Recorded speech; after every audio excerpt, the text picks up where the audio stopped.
the trade deadline frenzy. The Rangers adding a player to their roster today. A player going straight to the starting rotation and making his debut against the Yankees. The highly anticipated debut of Adam Eaton coming at the perfect time for the Rangers. Rangers warm up now, brought to you by your Texas Ford dealers. And hey now, the skipper's back. He is back in the dugout. Buck Showalter cleared medically to be here and watch the debut of one Adam Eaton. I think a lot of Ranger fans are looking forward to it, too. It's a big one. The Rangers and the New York Yankees tonight. The Rangers sitting a half a game out in the AL West. We welcome you to Ameriquest Field here in Arlington. Along with Tom Grieve, I'm Josh Lewin. And yes, Adam Eaton is alive, and he is well. And I think everybody, most notably Adam Eaton, wanting to see how this is going to go. Well, I want to see how it's going to go. I'm interested to see how it's going to go. The Rangers need Adam Eaton to be part of their rotation and be successful as a starting pitcher. He's only got 12 innings under his belt. That's probably about half as many innings as he would have ideally in spring training. But he pitched very well in his rehab appearances. His ERA was under 2. Felt like all his pitches were working. And Adam felt, why have another rehab when I'm ready to pitch? Let's do it tonight against the Yankees. He is an established winner with the San Diego Padres, a one-time first-round pick of the Philadelphia Phillies. We'll introduce him to you further as the night goes along. But again, the big news is Eaton is the number 2 guy in the rotation now, having not pitched yet this year. Rangers warm-up brought to you by your Texas Ford dealers. Ford is the best in Texas.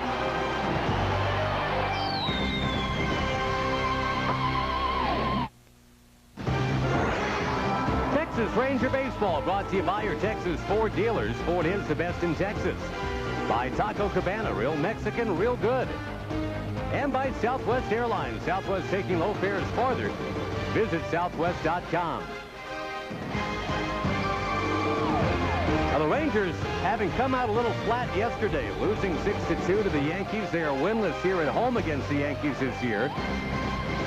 Buck Showalter, of course, used to manage the Yankees. Was a manager of the year, and then went on to Arizona after Joe Torre took over in New York. Joe Torre, the 10th winningest manager all time in the major leagues, probably a future Hall of Famer. The Yankees are 57-40. They are chasing the Boston Red Sox in the AL East. The Rangers, of course, are knee-deep in a very tough AL West. You've got 4 teams in that division, Tom, and they're all packed within 3 games of each other. Adam Eaton jumps into the fray. He gets a chance to help the Rangers overtake the Angels or the A's. And here's the update. The Angels playing at Tampa Bay tonight. No score in the 4th inning. Look at that. 3 teams, all with 51 wins right now. You know, the way the standings are, if the Mariners play the Angels or the A's and sweep a 3-game series, they're in first place. I mean, it's about as tight as you can get. And you look at all 4 teams, and it's hard to see a way where all 4 teams won't have a chance coming down the stretch in September. I mean, someone might play better than the other and make some ground up, but right now it looks like a 4-man race. Yankees in a 3-team race in the East. Here's their lineup. Again, without Johnny Damon tonight. He's got a bad back. Melky Cabrera starts it up. Derek Jeter up there with the likes of DiMaggio, Ruth, Mantle, pretty impressive. Giambi DHing, A-Rod at third. A lot to talk about with him tonight. Posada, and then Aaron Guile, Andy Phillips, Miguel Cairo, and Bubba Crosby. It drops off fairly steeply there after Posada. Ladies and gentlemen, here he is, 6'2", 200 pounds, out of Seattle, Washington. Better late than never. Here is Adam Eaton. Well, he was a #1 draft choice by the Phillies back in 1996. He's been a pro for 10 years. Career record is 47-41. His ERA is 4.34. Does not have a lot of rehab innings under his belt. Only 12 1/3. A lot different pitching in the big leagues than it is on rehab. So a little bit of this outing you have to think is going to be some on-the-job training. And hopefully Adam will be able to throw 85 pitches and go 5 innings. Or maybe even a little bit better than that. We'll see. Last year, he was 9-1 for the Padres, Tom, when he injured a finger in June. After the injury, was just 2-4. But that's an 11-win, 5-loss season that he's coming off of. And he pours in strike 1 like he never left. The Eaton for Chris Young trade has been described by some as an old-fashioned challenge trade. One team trading for another player of apparently similar or equal value. Each team assuming their projections are more accurate than the other guys.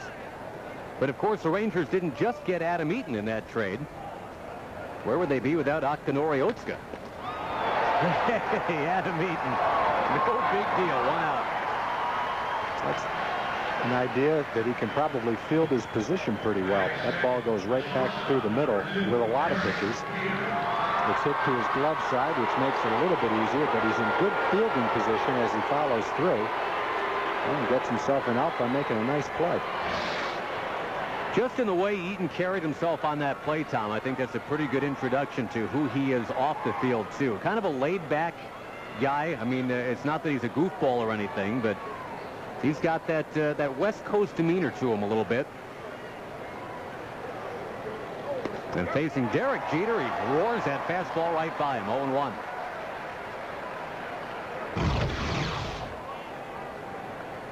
I would think Adam Eaton, Tom, is overjoyed to be on a team that he knows will score runs on his behalf. That Padres team that he pitched for last year ranked 27th in the league in runs scored.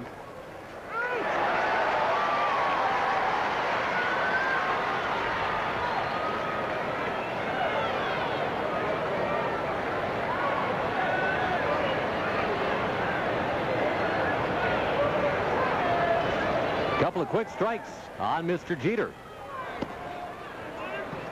Now, obviously, Tom, the runs need to start popping up again for these Rangers. They were held to 2 of them yesterday, and they were shut out in Chicago on Sunday.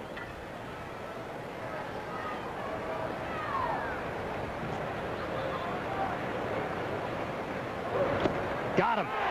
Eaton strikes out Jeter.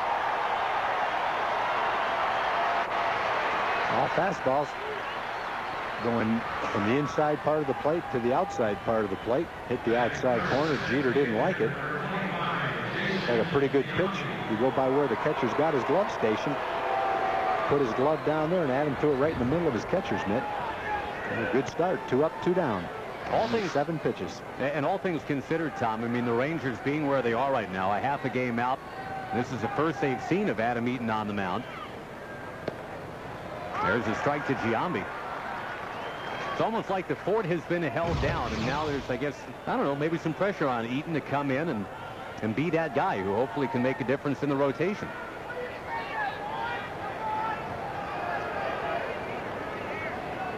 I think when you're in a pennant race, and the Rangers are in a pennant race, there's pressure on every pitcher that goes out there, whether you're someone that's been here all year long.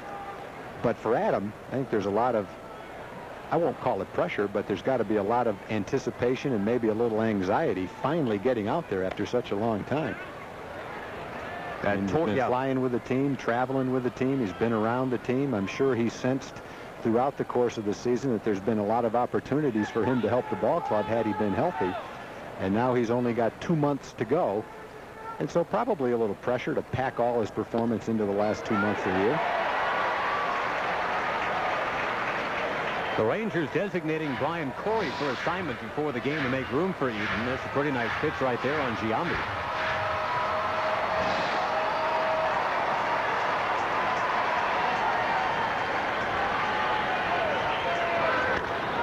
A pop-up from Giambi, way up there.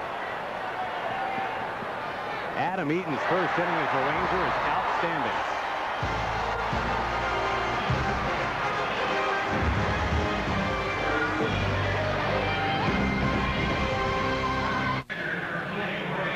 Adam Eaton carves his way through the top third of the New York Yankee batting order. A 12-pitch first inning and no score. The Rangers now coming up against Mike Mussina, a guy they're awfully familiar with and who's awfully tough. The Rangers Southwest Airlines batting order with Matthews and Kinsler, Young and Teixeira, then Blaylock and Mensch, DeRosa and Wilkerson. Rob Barajas is the catcher. Mike Mussina, Tom, 11 wins already, and that 3.39 ERA he features is 7th best in the American League. Yeah, he's having a very typical Mike Mussina season. Last 5 starts, he's pitched about like he has all season long. 235 career wins, 5th most among active pitchers. He's pitched a lot against the Rangers, pitched well against the Rangers. Numbers on the season. Outstanding numbers. Fewer hits than innings pitched by a lot. Only 24 walks. A lot of strikeouts. 119 strikeouts. He's 8th. 4th best opponent's batting average, 229. Rangers have seen him twice this year. 7 innings in Texas back on May 5th. 7 innings in New York on May 15th, 10 days later. And the games are just about carbon copies of each other. 7 innings, 2 runs, 5 strikeouts. Some Gary Matthews fans there, apparently. Either that or completely randomly, they just happen to find each other. And it makes sense here. 1-2 to count. Matthews certainly buys into what you're talking about with Mussina, Tom. He's 1 for 11 lifetime against Mussina. Well, the Rangers have seen Mussina really pitching well twice this year. Games where he's spotted his fastball with precision control and then mixed in all the other pitches that he has, whether it's a knuckle curve, changeup, slider, different arm angles. And when he's pitching well, you can't guess with him. You don't know what pitch he's going to throw. And he's got such good control. He can throw any pitch at any time. And he's got precision control with his stuff. What that adds up to is when he's throwing well, you've got a tough guy to beat. There have been a couple times where he just hasn't had that going for him. The Rangers had a game a couple summers ago where they pounded 6 doubles off him in one game. And chased him away pretty early, but you're right. For the most part, the last 2 years, he's had the good stuff when he's come in here.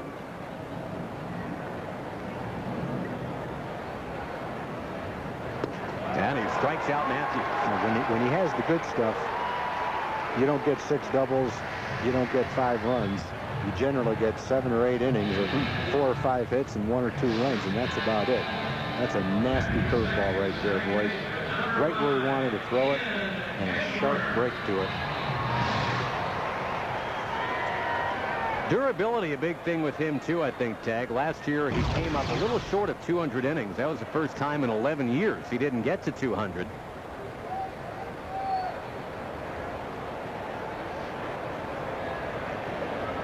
Ian Kinsler in there next. And that breaking ball for a strike. When you talk about consistency, 17 of his 21 starts, he's given up 3 earned runs or less. And he's only walked more than 2 one time, and that was 4 or 5 starts ago.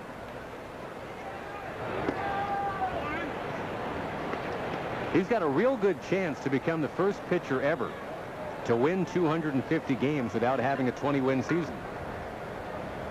Consistently every year, about 17 to 19 wins. He just hasn't gotten to 20 yet.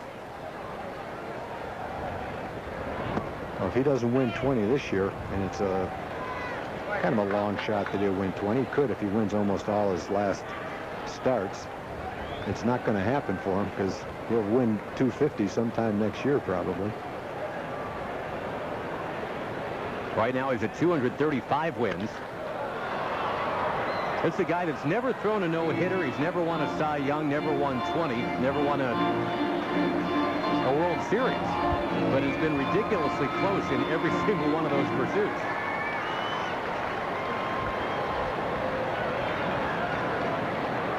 He had a perfect game with 2 outs and 2 strikes in the 9th inning once.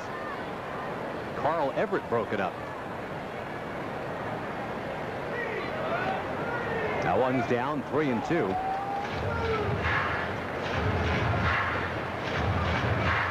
Now the Rangers, with that 6-2 loss yesterday, Tom, they're now a game under 500 at Ameriquest Field again.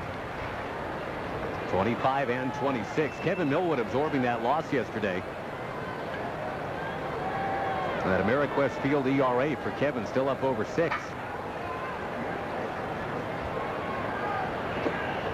Kinsler on appeal. He checked that swing. And, you know, Tom, that's only the 2nd walk that the Rangers have managed against Mussina in the last 22 innings that they've seen him. Yeah, well, you know, when you look at 24 walks in 135 innings, he doesn't walk many to begin with. And so for Ian to work a walk off him, that's classified as a solid at bat.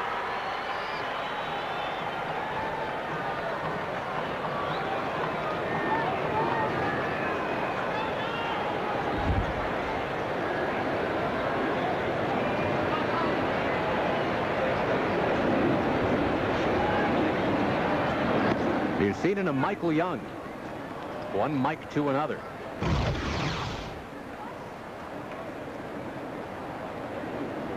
Young doing his usual thing, that .312 batting average. He's got the second most hits in the American League behind Ichiro.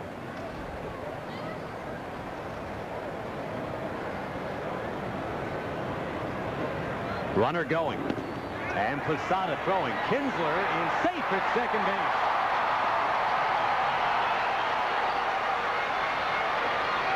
A pretty good read, a pretty good jump for Kinsler, and Posada couldn't get him. And Posada's throw bounced. And it takes a little longer to catch a bounce and make a tag than it does to catch the ball in the air and slap the tag down. And he's definitely safe. That's a good call by Larry Vanover, the second base umpire, right on top of it.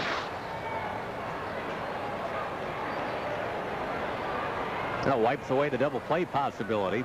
And then again from that deep stretch that Mussina is famous for, he will bring the 2-0. Boy, good thing Kinsler had been moving, huh? Would have been a tailor-made double play ball. Instead, simply out number 2, and it brings up Mark Teixeira.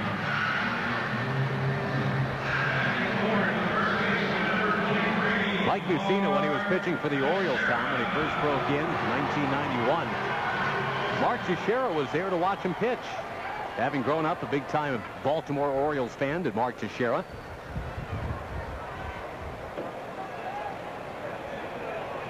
And so far, it's been more fun watching than actually trying to hit for Tex against Mussina. 1 for 17 lifetime.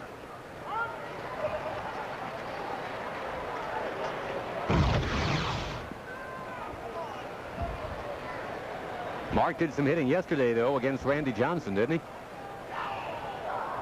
Yeah, I'd like to chop that home run up to about 15 singles. Get your batting average up over 300. Now, he absolutely walloped one yesterday. Gave the Rangers their first, and as it turned out, only lead of the game. Yeah, he got that.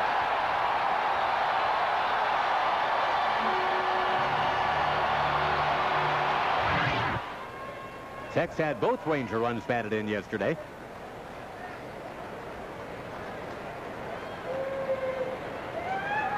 And he sends this one into center field. Crosby is up with it. Kinsler to the plate. He scores, and it's 1-0. A good start against a good pitcher. And the walk came around to score. A guy that doesn't walk many. Ian worked the walk, laid off some tough pitches, stole second base, and Tex ripped that fastball right back through the middle. Give the Rangers a 1-0 lead, just like he did yesterday with his home run. That fastball caught all of the middle of the plate, and Tex smoked it back through the middle. Only the second hit he's ever had against Mussina, and it drives in the first run of the night.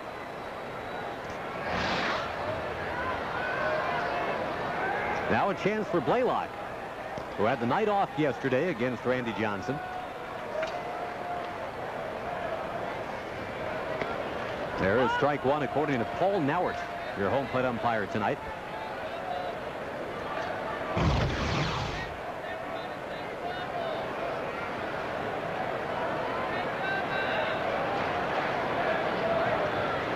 Another solid season for Hank, although that road trip that the Rangers had coming out of the All-Star break, that was not Hank's best work of the year. He was 8 for 41 on that road trip. He's behind here, 0-2.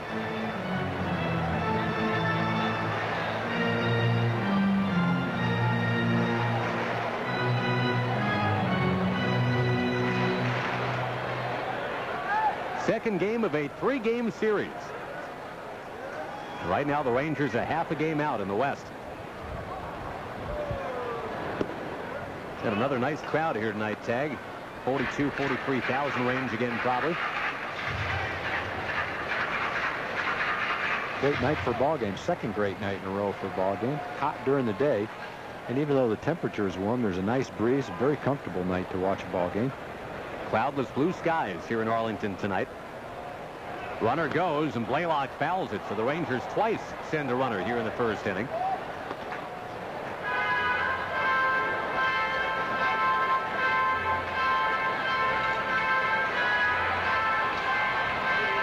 Now the heat and the travel sending the skipper to the sidelines for a couple of days, but Buck Showalter is back looking good. Yeah, I think it's a good thing, Josh, that he stayed home yesterday. Yeah. You know, if he managed that game, maybe he's feeling bad for a few more days, but I think that second day off, just what he needed. It was a long game yesterday, too, about a 3.5-hour game. Real long game. Buck says the lesson he's learned, pound the water. Don't get dehydrated in the Texas heat. A lesson for us all, I suppose. Well, there's no hydration qualities in a cup of coffee. So I don't know that he can't drink coffee anymore, but he's going to have to mix in a lot of water with it. Blaylock skies one to center. And with that, the inning ends. But the Rangers got the RBI hit from Tex. They lead the Yankees tonight 1-0.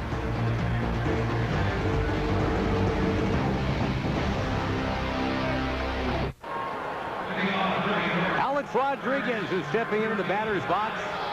And the fans will let them know how welcome he. Jim Knox, you're not booing, you're not cheering, you're not.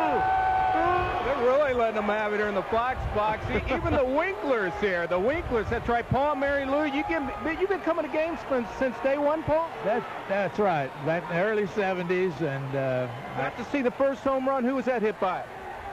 Frank Howard. Oh, there you go. All right. Good to have you in the Fox box. You want to be part of the Fox box, you can do so. Call the number on your screen, 817-273-5100 for your $15 tickets for Friday. No, make that Saturday night's game against KC. Got any booze for A-Rod?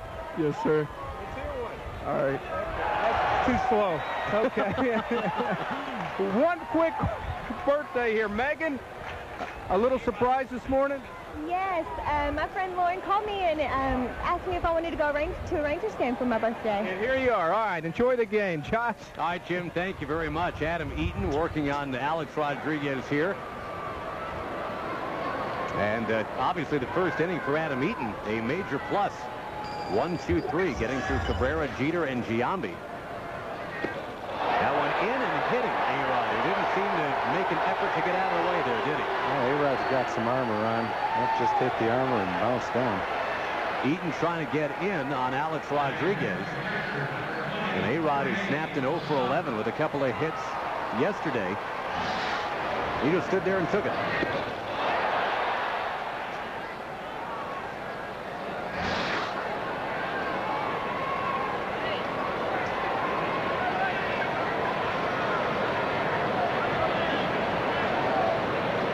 Back in New York, Tom, I mean, it's not just on the road that Alex Rodriguez is hearing from vocal fans. But in New York, it's apparently become sport to just boo the heck out of the guy. There have been a couple interesting takes on that lately. Rudy Giuliani went on the Fan, WFAN in New York, a couple days ago and implored all good Yankee fans to give the guy a break. I mean, that's Rudy Giuliani talking. There were times they booed Mickey Mantle in New York, so A-Rod's got a ways to go to reach Mickey Mantle status, but he's already reached it in the fact that he's been booed. They booed Mike Schmidt in Philadelphia. So I guess being booed in New York doesn't qualify as anything new.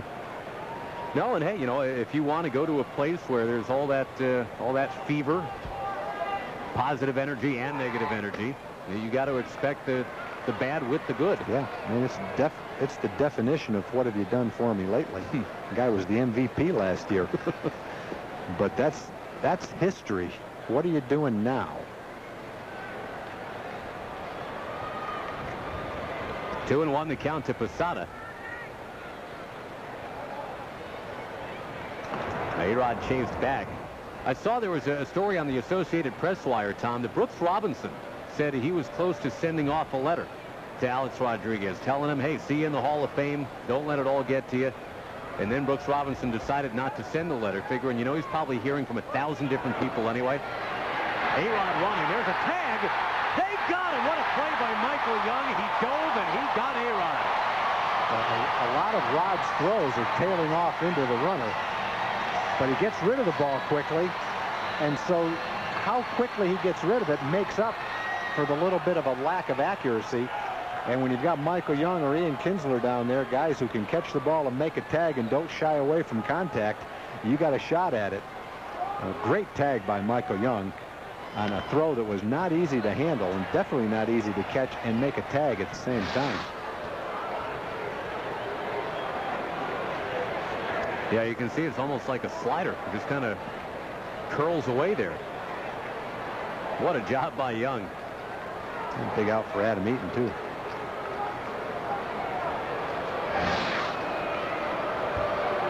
See if Eaton can come back and get Posada now. Yep. Struck him out. Boy, he is, for a guy that's only had 12 innings since the start of, well, since the end of spring training and on rehab, he sure is making some good pitches. A couple of strikes to Jeter were right on the corner. That pitch to Posada was right on the corner. Pretty nice pitch right there. A little chirping coming out of the Yankee dugout, it looks like. I'm going to go cry into a big bag of money, fellas. You're not going to get a lot of sympathy from this booth, or most of these fans anyway. $195 million team over there. The Yankees are 57-40, and that puts them 2.5 back of Boston right now. The Red Sox did the Rangers a solid yesterday, beating the Oakland A's. Not behind Josh Beckett.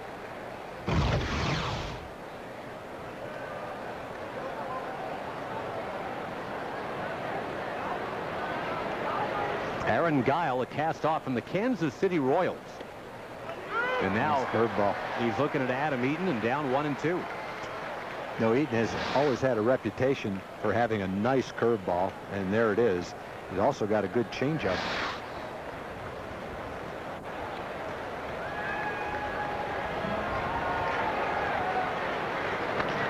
Guile gets a hold of that one, tomahawks it to right.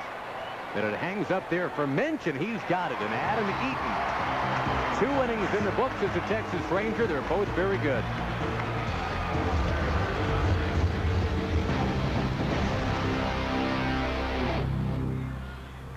Minch bateando por el equipo de Texas. Le recordamos que esta transmisión le llega a usted en español aquí en su canal 27. Agarra su control remoto como yo, hágale como yo, presione el botón del menú, busca el zap y lo puede escuchar en español con un servidor, el Enormel. Así que estas son las promociones para los partidos de hoy, el Osito y el Bobblehead de Mar Teixeira. ¿Qué le parece? Eleno talking bobbleheads. The SAP broadcast brought to you by our local Toyota dealer. Toyota moving forward. The Rangers this weekend will be giving out a Mark Teixeira bobblehead, which is a pretty decent likeness. Right now it is a Kevin Minch at bat. Mark DeRosa, Brad Wilkerson to follow. Rangers have a 1-0 lead. And Minch to right. Sliding is Guile. He's got it. Nice play by Guile. Got a good jump. Kevin just hit it too hard. Looked like a single to right, but he hit it hard enough. It just kept on carrying. Guile got a good jump, never stopped, made a nice play on it. Hard hit ball, high fastball. Kevin hit it well. Bet he didn't get it up a little bit. Probably could have snuck it right out of here. Minch lining to Guile, and now DeRosa will face the guy who pitches with Guile, spelled differently. But that moxie that Mike Mussina has, I think more than anything, Tom, his best attribute. You just don't know which of his many weapons he's going to try to beat you with. No, and he's got weapons too. Just hope you get a good pitch to hit. Hope he makes a mistake.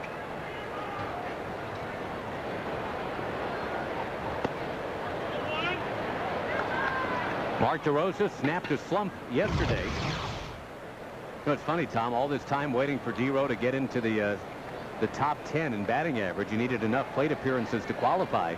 He finally got the plate appearances. Now the batting average is falling down. He's out number 2. Nobody's complaining about 317 from Mark DeRosa. But right now he's 1 for his last 19. And the Rangers will get Brad Wilkerson to the plate next. And, you know, throughout the course of the year, you're going to have some times where you go 1 for 19. D-Row hasn't had one yet, but he'll get through it. Actually, DeRosa had 2 hits yesterday. So 2 for his last 20. Better than 1 out of 19.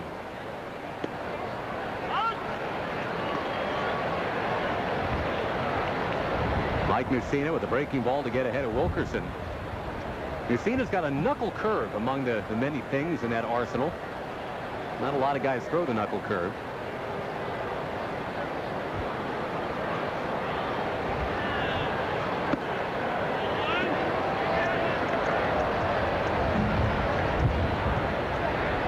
They say statistically anyway, Tag, he is very similar to Don Sutton, a guy who won 20 games only once, and through the age of 35 had a very similar number of wins overall. Of course, Don Sutton ended up with 324 wins, I believe it was. He's a Hall of Famer. Messina would have to win 15 a year for another 7 years to get to 324. He's 37 years old. He's in great shape. I mean, he looks more like he's 29 or 30. And, you know, Sutton, I think, was about the same size. Sutton stayed in great shape. Pitched into his 40s. He had curlier hair. A little more curly hair. I don't know if he's a field goal kicker in high school either, but I think your point is pretty well taken that the shape Messina's in, if he does pitch 6 or 7 more years, he could end up with the same kind of record that Sutton had, too. They may never have won 20, but there's not a team in baseball that wouldn't like to have him at the top of their rotation. That's the thing. He has twice won 19 games. But Dennis Martinez never won 20. A lot of pretty good pitchers never won 20. He won 18 3 times, so he's been knocking on the door 5 times.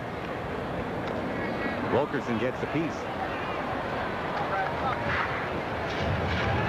He's one of those guys that just, and I think Oral Hershiser was kind of like this too, where you just got the sense that anything he would have pursued, he would have been really good at.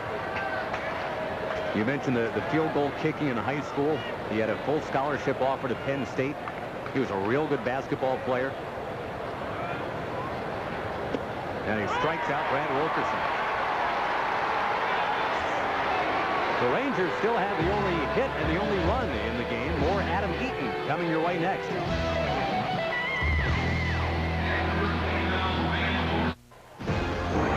Texas Ranger Baseball brought to you by Dodge. Grab life by the horns.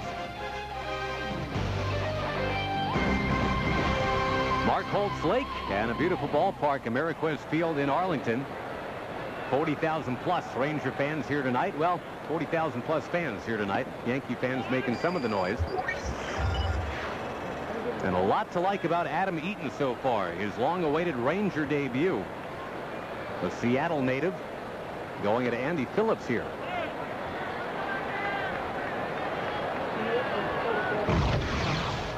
Adam Eaton, Tom says he feels like an honorary Texan already. He had a teammate in San Diego from Shiner, Texas, Jeremy Fikach, who would always bring in cases of the hometown brew, Shiner Bock.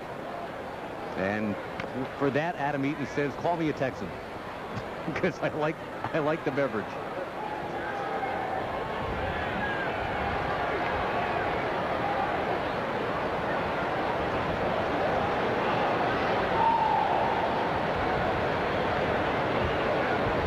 Two-1 to Phillips, up too high.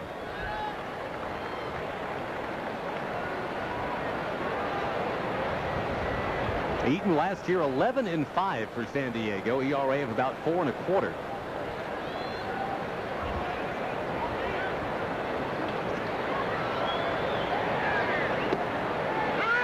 He ended his Padres career with a flourish tag. His last start for them, the one that clinched the trip to the playoffs for them last year. 7 innings, 1 hit, 11 strikeouts against the Dodgers. That was the last thing he did for San Diego. Well, that looked pretty good for the Rangers. Nope. He's going to walk Phillips here. Remember, A-Rod was hit by a pitch to open the second. Miguel Cairo will come up next.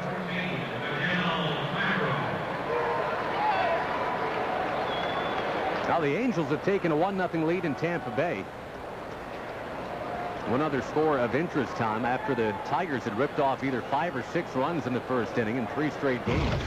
Something that hadn't been done in baseball in 115 years. Jeez.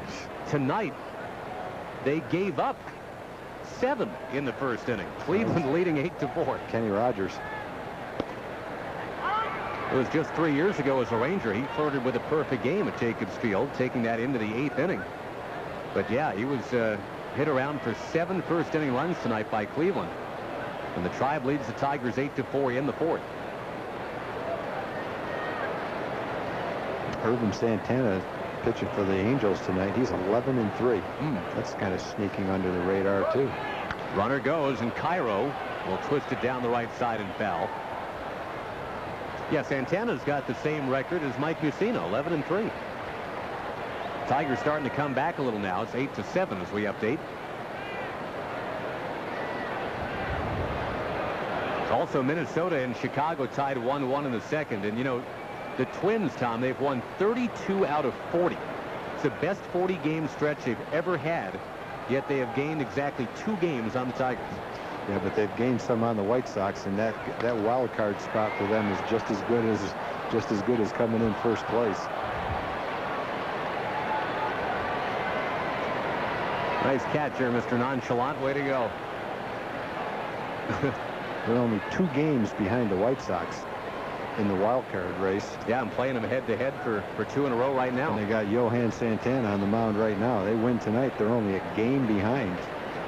Right there with the Yankees, right there with the White Sox, and Toronto's not that far behind either. I mean, that's got a chance to be a pretty great race, the wild card race in the American League. Boy, and that really, if I'm Jim Bowden, the GM of the Washington Nationals, I'm loving that, because those 3 teams, the Twins, the White Sox, and the Tigers, they've all been rumored to have a lot of interest in Alfonso Soriano. Yeah, I bet you the Yankees do too. I don't know if they've got a package they could put together, but with Sheffield and Matsui out, well, wouldn't they love to have him? Trade deadline is 6 days away, and it sure seems like Soriano's going to go somewhere, but the wild card race is shaping up to be maybe a 4-team race. The Angels, the A's, the Rangers, the Mariners, they'll all duke it out for the AL West.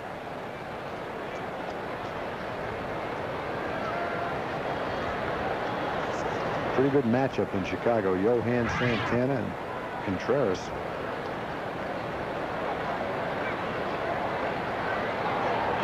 Finally finishing off Miguel Cairo. Boy, it was just a parade of fouls towards the right side. And he was barely hanging in there too. There were some weak swings for those foul balls. He finished them off with a really nice slider, right where he wanted to throw it. Down and away. Best you're going to do with that is hope to get lucky and foul it off if you swing at it. Adam Eaton, the owner of 4 11 strikeout games and 1 12 strikeout game in the big leagues. He got 12 Chicago Cubs in 2003, including Sammy Sosa twice in that game. There's a bunt. Pushed by Crosby. Barajas firing. Got him.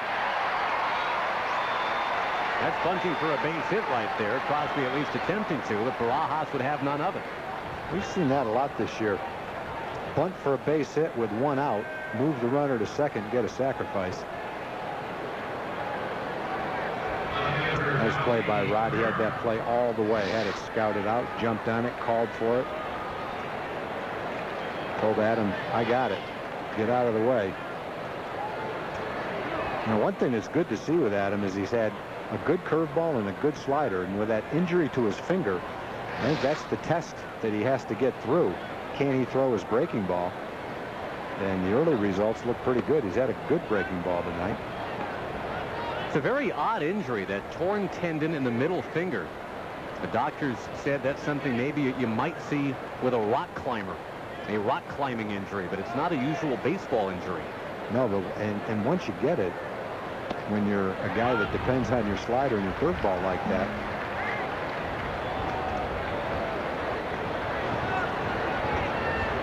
yeah, that can be something that can knock you out a little bit, and it did for Adam Eaton. That one's down to Melky Cabrera. 2 balls, 1 strike. By the way, we're going to have a special guest in the bottom of the 3rd inning. I can vouch for that. He's already here. I know. I saw what he did to you, too. Knocked my scorecard out of commission. I'm all disoriented now. Well, stay tuned. We'll fill you in on the mystery guest. Yep. Got to stay tuned to find out who it is. Right.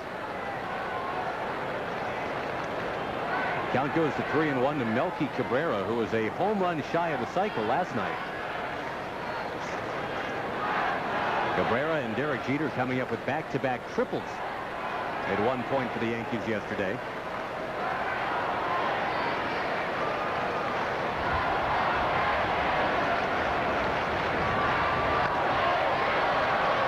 Down the left field line and heading into the crowd. Now, the Yankees haven't brought up a lot of homegrown players and given them a chance to play. It's been a long time since they've really had one. Cano qualifies, obviously. He's out right now. Cabrera, the only reason he's getting a chance to play every day is because of the injuries, but one of the nice things to come out of it is he might show that he's a pretty good player. Had a nice game last night. He's hitting in the 280s right now. He's got some speed. Got a great arm, too. Yeah, I mean, he brings some things to the table. Right here, he's down on strikes. Adam Eaton, ladies and gentlemen. 4 strikeouts. 1-0 Tejas. And coming up, our special guest. Let's blow our cover. It's a Hall of Famer, Fergie Jenkins. Next. So much for the mystery.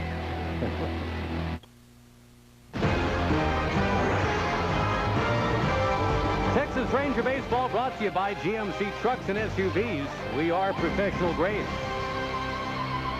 And we are underway here in the bottom of the 3rd inning. The Rangers lead it 1-0. Mike Mussina against Adam Eaton. And Adam Eaton's Ranger debut. About 4 strikeouts to go against a walk and a hit batsman. It has been very fun to watch Adam Eaton so far. Will he go all the way? Probably not tonight. Fergie Jenkins, though, in 1974, 29 complete games. The entire Texas Ranger team right now has 2. So we're getting overworked, right? Okay. Wow. 29 CGs. How are you? I'm doing good. Welcome back. Thanks, Josh. Very nice to have you here. What brings you to town? I did an appearance with Jim Sundberg out in right center field. I'm not sure what company for, but we went in for a luncheon, question and answer, and told stories about the days in the 70s for the Texas Rangers and Billy Martin.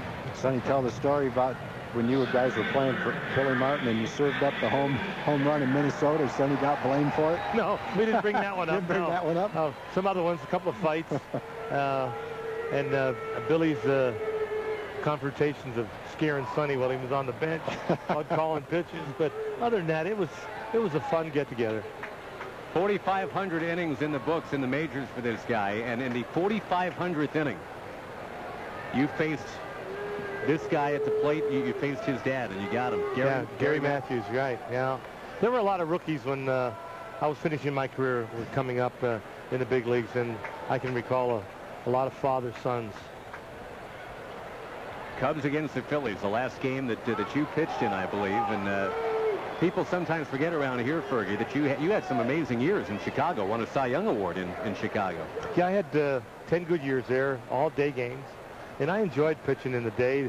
I think, like when I came here, people thought at the age of 29, 30 that heat would bother me, but I'd already had humidity in day games in Chicago, so I mean, it wasn't an old hat, but it was nice to come down here. The weather was warm, you could stay loose, and I mean, had some great teammates. Tommy was playing outfield then, and I mean, guys really played good for me when I pitched.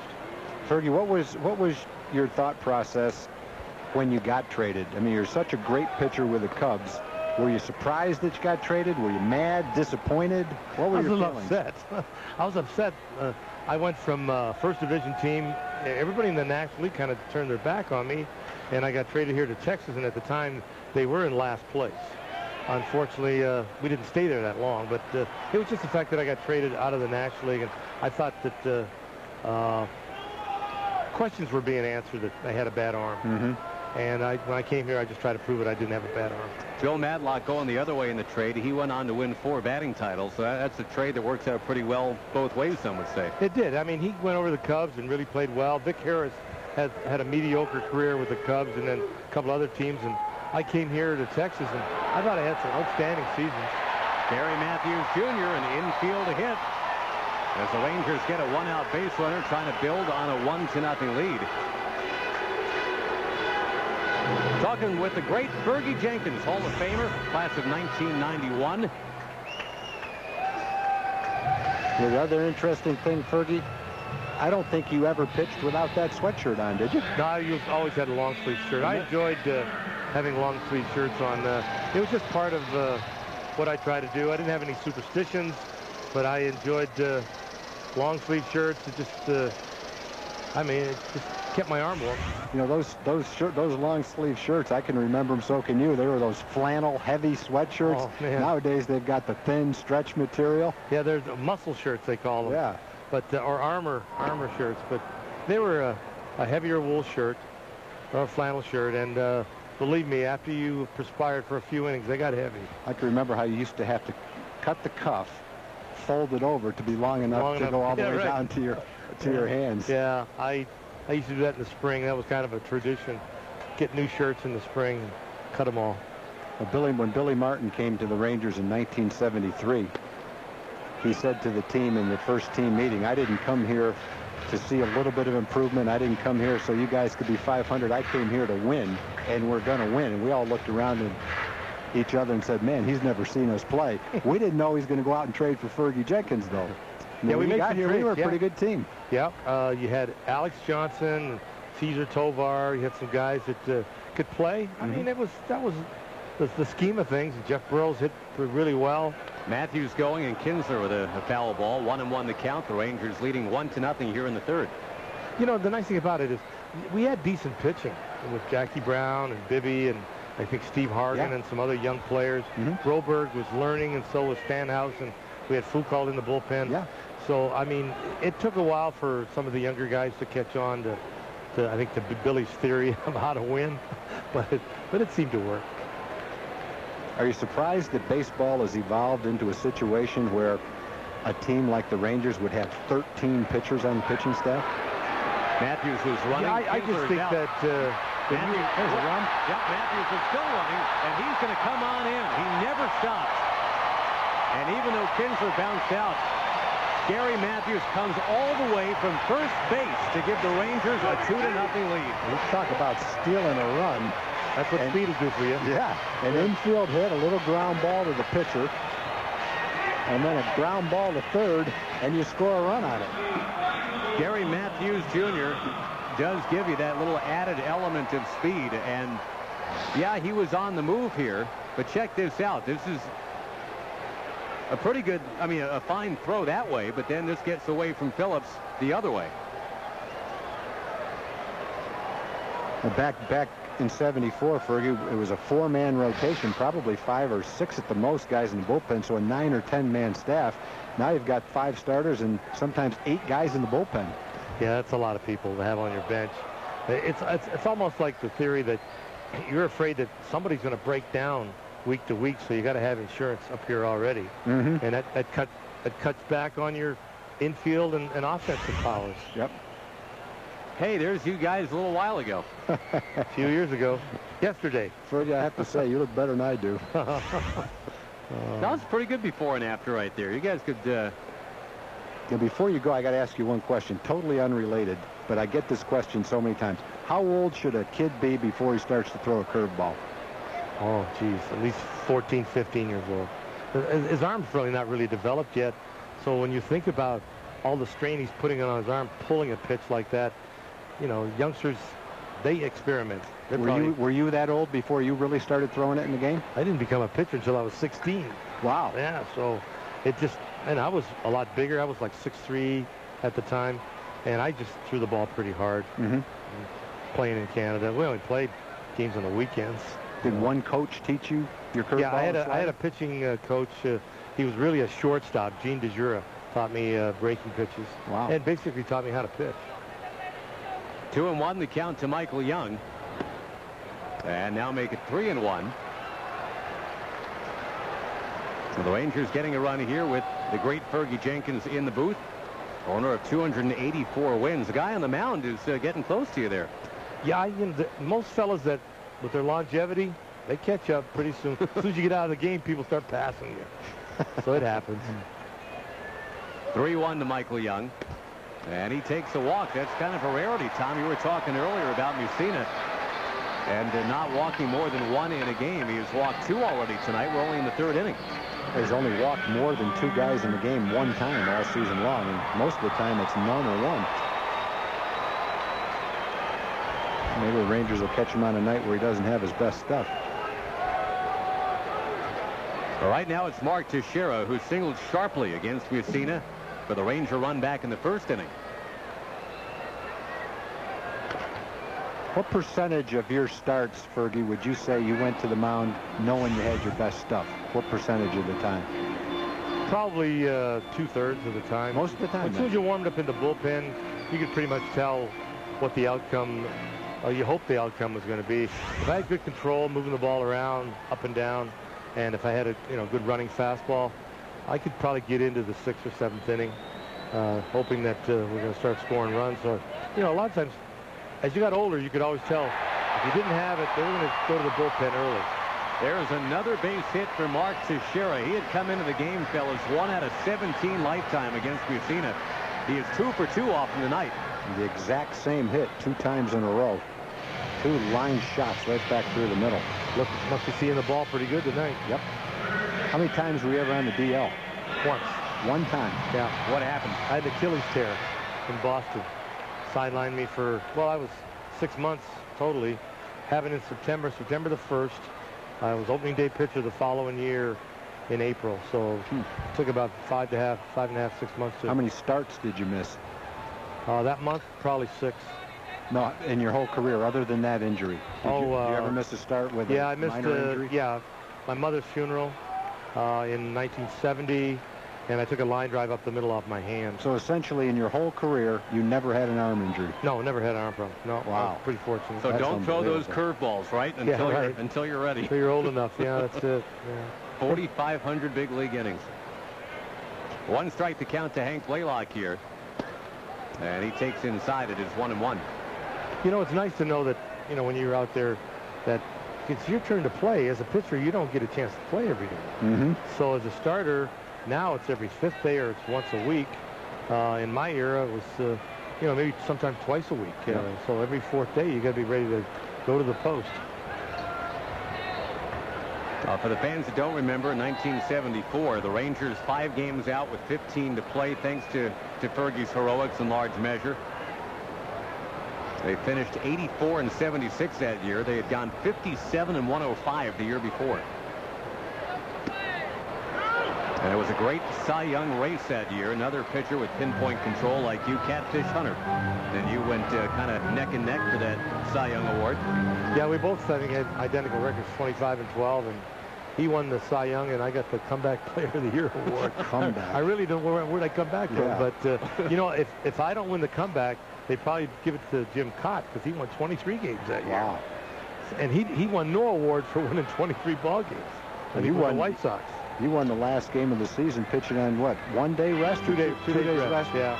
Bibby was 19-19. Yeah. He was going 20 one way or the other. He come up with an ailment, and I said, I'll pitch.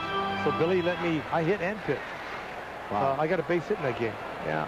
So I enjoyed that, and I think the score was low, 3-2, 2-1, something like that.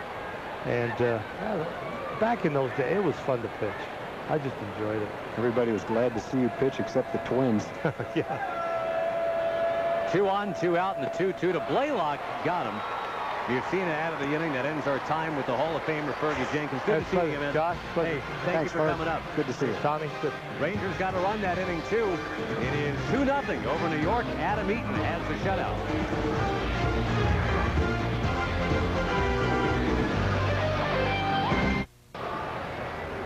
Rangers up 2-0 here in the top of the 4th. We go to Jim Knox. Thank you, Josh. Here he is, the newest Dallas Star, Eric Lindros, in the house tonight. You got to throw out the first pitch, and you said you had a little baseball experience in the past. It looked like you got it right over the plate. A little. Yeah, I played some baseball growing up a little bit here and there, and got a cage back home, and every once in a while pop in. All right, right now let's talk about hockey. Could have gone to a number of teams. Why the Dallas Stars, Eric? It was a combination of things. The organization's fantastic. After dealing with Mr. Armstrong and knowing Dave Tippett, Chopper Lamb, and talking with Mr. Hicks, it was certainly and looking at what they accomplished every year. I mean, they have wonderful regular seasons. They did extremely well, obviously, in '99. They're just a real proud organization that wants to move forward. And for me, coming in and plugging a hole is something I look forward to. almost here. 6 weeks and training camp open. Yeah, it's not far away. I think it's September 14th or 15th. We'll get things underway. It's a short camp this year, and we're right back to work. All right, Eric. Appreciate the time and best of luck. Welcome to the Dallas-Fort Worth area. Josh? All right, Jim, thank you. And Eric, welcome to Dallas.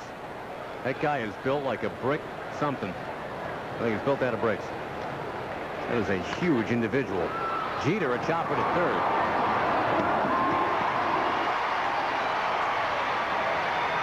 And Adam Eaton is not allowed Jeter to hit a ball out of the infield. Matter of fact, Tom, only one ball so far has made it past the infield. Aaron Guile with a line drive to right. And that's it. Yeah, I mean, it's been very impressive. I have to admit, coming into the game with only 12 innings under his belt, I wasn't exactly sure what to expect tonight. But knowing that he was confident and comfortable with his start, probably should have given Adam the benefit of the doubt that he would have the kind of command that he's had tonight. Been pretty impressive. He's only thrown 47 pitches. Not sure what his pitch limit will be tonight. I wouldn't think it'd be more than 75 or 80. But I think if coming into the game, if the Rangers thought he might get 5 innings, they'd be very happy. Matthews back. He's got it. Well, the first 3 2/3, everything's going swimmingly for Mr. Eaton. Rangers and Yankees again tomorrow, then the Royals in over the weekend. On Saturday, the first 20,000 fans got a Mark Teixeira bobblehead from Dr. Pepper and Tom Thumb. 817-273-5100, the number to call to get those tickets.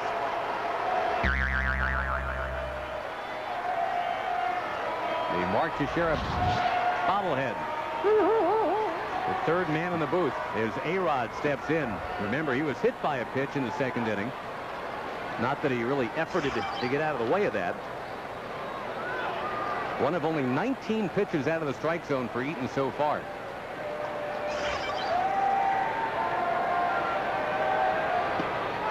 There's that slider. It's been a great pitch.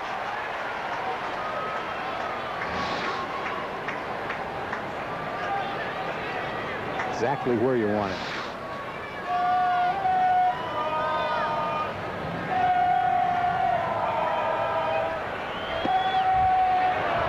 They're serenading Alex Rodriguez just underneath this here tag. Yes, they are.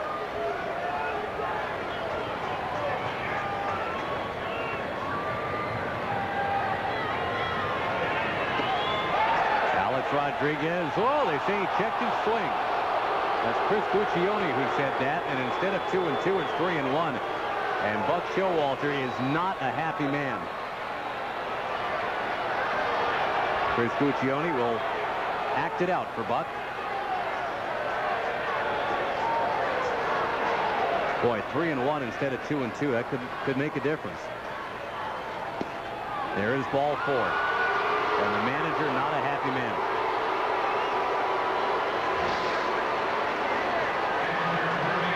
Well, it looks like a strike to me, but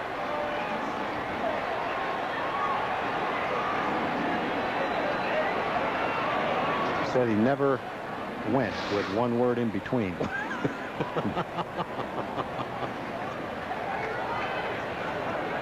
For a written transcript of what that word might be, nope, we're not sending you anywhere. Here's Posada. That one's outside. I think those are the toughest calls for umpires, those check swings. Some of them, they're so close. You come to that point where another inch, it's a strike. A little bit this way, it's not a strike. And, we see it from the side in slow motion replay. Those guys have to catch it while it happens, and it's a tough call, boy. I mean, to the naked eye, when you're 90 feet away like that, it's tough to see exactly what happened. Most of the time, the guy does swing. Occasionally, he's able to check his swing. And I think overall, as tough as it is to make that call, the umpires do a good job.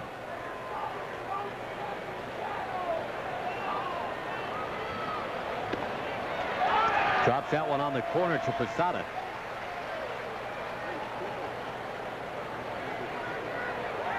The man from suburban Seattle.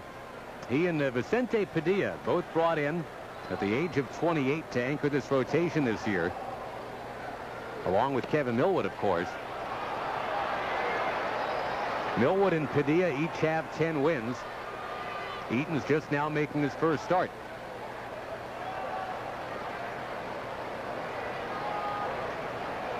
Rangers lost with Millwood on the mound yesterday, 6-2.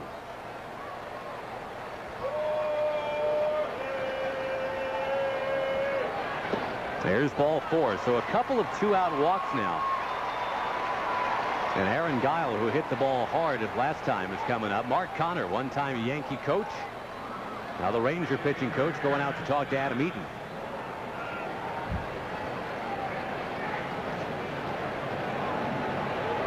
You know, Tom, for those that are concerned about Eaton's adjustment to the AL from the NL, something that obviously Chan-Ho Park never did master, Adam Eaton in spring training very politely told those cynics, in his words, he said, "Last time I checked, I'm not Chan-Ho Park." Well, I would agree with him on that. Chan-Ho had a 3.8 ERA for the Dodgers, a 5.8 ERA for the Rangers. Adam Eaton, a 4.25 ERA for the Padres last year. And I think if the Rangers get an ERA of 4 down the stretch from Adam Eaton, if he's chewing up innings, I think they'd take that. I know they'll take that. Yep.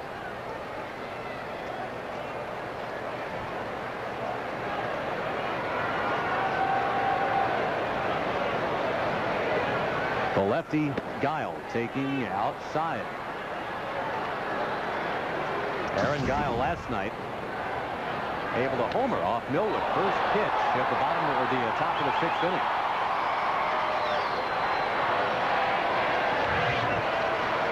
That was a 1 Yankee homer yesterday. It came from an unlikely source, Aaron Guile.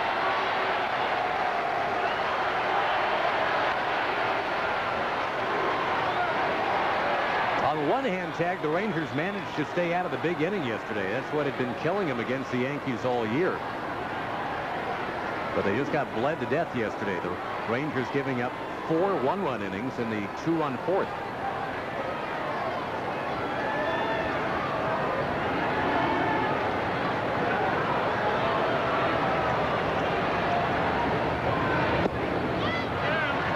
Eaton having a tougher time getting ahead now.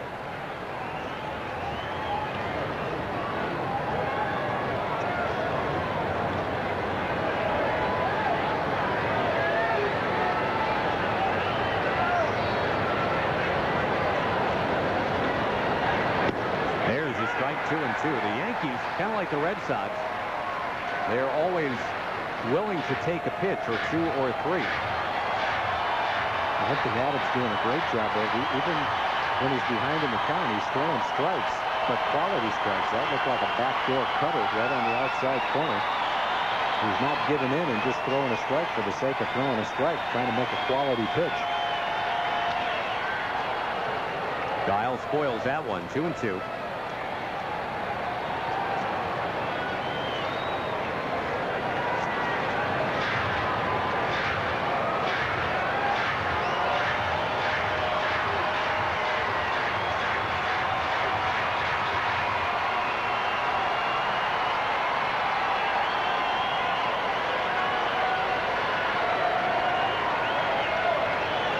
Rodriguez and Posada have their leads.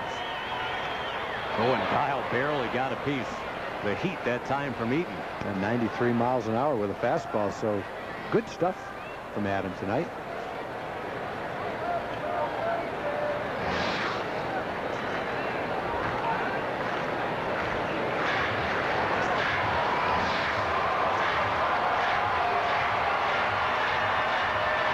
Deep count, so the Yankees making him work for it here in the 4th. Guile not a well-known Yankee, but he's a veteran player.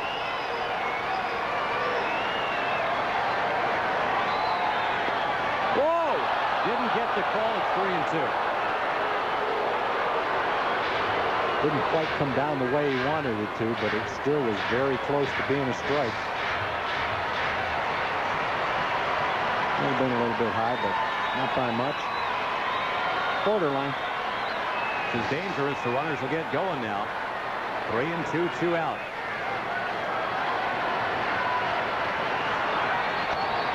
the ground, a foul. Boy, he's making good pitches, and Guile's spoiling them. Make a curveball like that, 3 balls and 2 strikes. Just crossing your fingers that that ball stays fair. So Tex picks it, and a nice easy out end of the inning. Now you got to come back, another 3-2 pitch, make another good pitch. Be the 9th pitch of this at bat to the cast-off from the Kansas City Royals. I looked like he had a chance for a quick inning. Got Jeter, got Giambi, but then 2 walks and along with that here pushed the pitch total up to 67.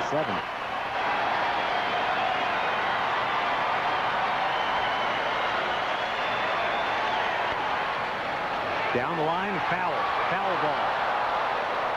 That was fair. He would have caught it.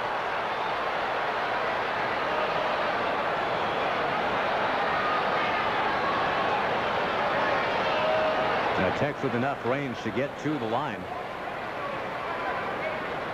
Got a 10-pitch at bat now. Eaton against Guile. Guile's been at this professionally since 1993. Originally in the Angels organization.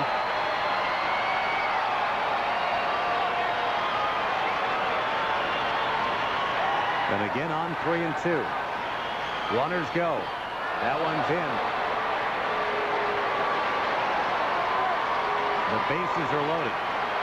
And hit Guile and came back and hit Rod. Got them both. Well, again, A-Rod getting the check swing call to go his way, and that tilted that at bat. He walks. Posada walks. Now Guile officially hit by a pitch, and Barajas was hit after the original hit by pitch. Well, if the Rangers get the call on that check swing by A-Rod, saves a whole lot of pitches for Adam Eaton.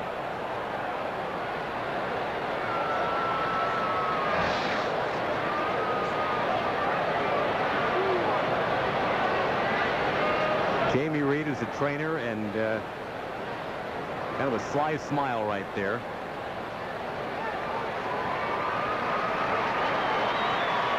Hit Rod in a sensitive area. Part and parcel of being a catcher, though. Now the big deal brewing is Andy Phillips is coming up, and the bases are loaded. A long inning here for Adam Eaton.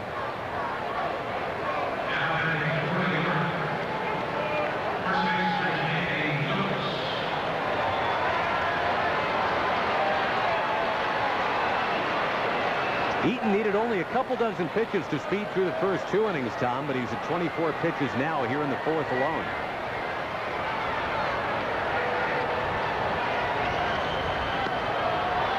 No place to put Andy Phillips, so suddenly this falling behind in the count stuff, that's kind of an issue. Phillips is a guy who can strike out. The Rangers are going to have to get somebody warming up just in case. He's thrown a lot of pitches this inning. Yeah, he's at 2-0 here.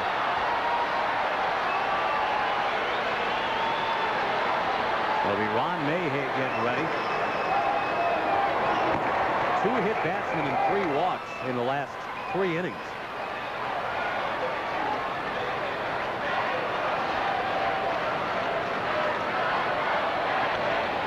Took a big cut.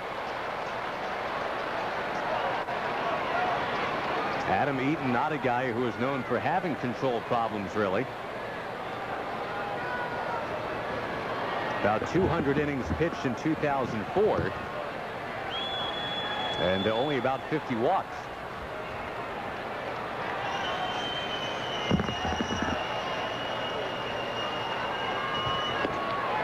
Another close pitch. It doesn't go his way. It's 3-1.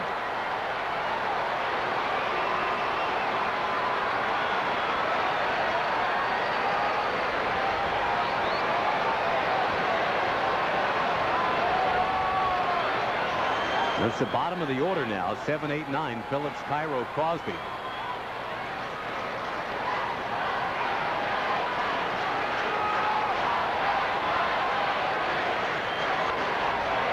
Three and 2, and the runners will be in motion again. A 30-pitch inning for Adam Eaton.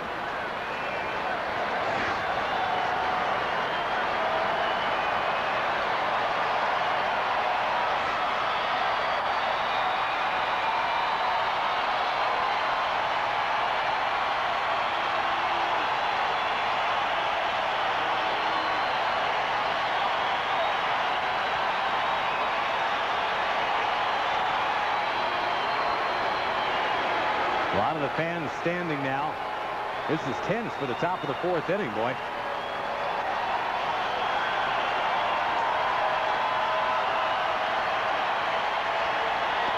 Walked him. 2-1.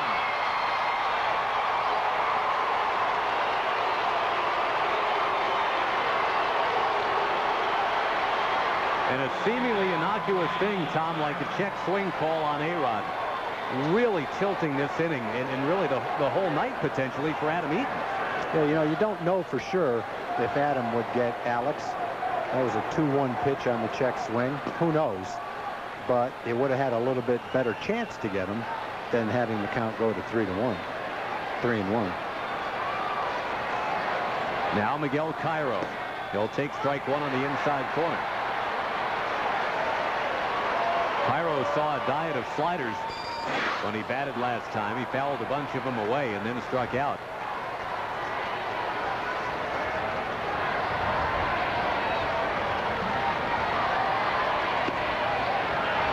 Boy, again, it's a tight zone right now from Paul Nauert.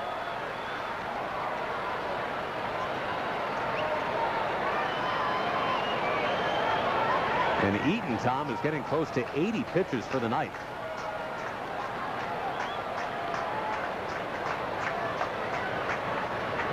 Cairo up the middle. Kinsler stops it but can't make the play. One run is in.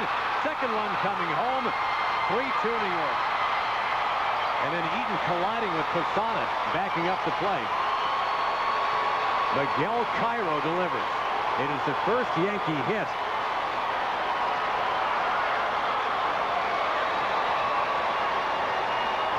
Cairo had a big hit in last night's ball game, too. Cairo had the 2-run double in the fourth inning. We got a 2-run single in the fourth inning tonight. The first 77 pitches tonight, no hits for the New York Yankees. They finally got one on what will be the last pitch delivered by Adam Eaton in his Ranger debut. And he will depart with a one-hitter and a 3-2 deficit. Boy, what a turn of events here in the top of the fourth inning. Back in a moment on Mike 27.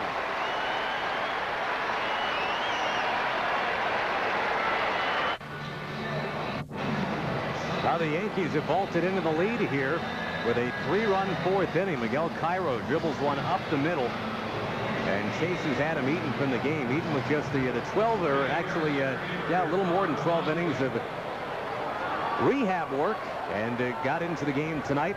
Had a no-hitter going for 3 2/3, and the control just deserted him, Tom. 3 walks and a hit by pitch with 2 outs in the fourth, and then the hit by Cairo. And now it is Ron Mayhay with 2 on, 2 out. And would it really help out here if Mayhay could get Crosby, keep it 3-2.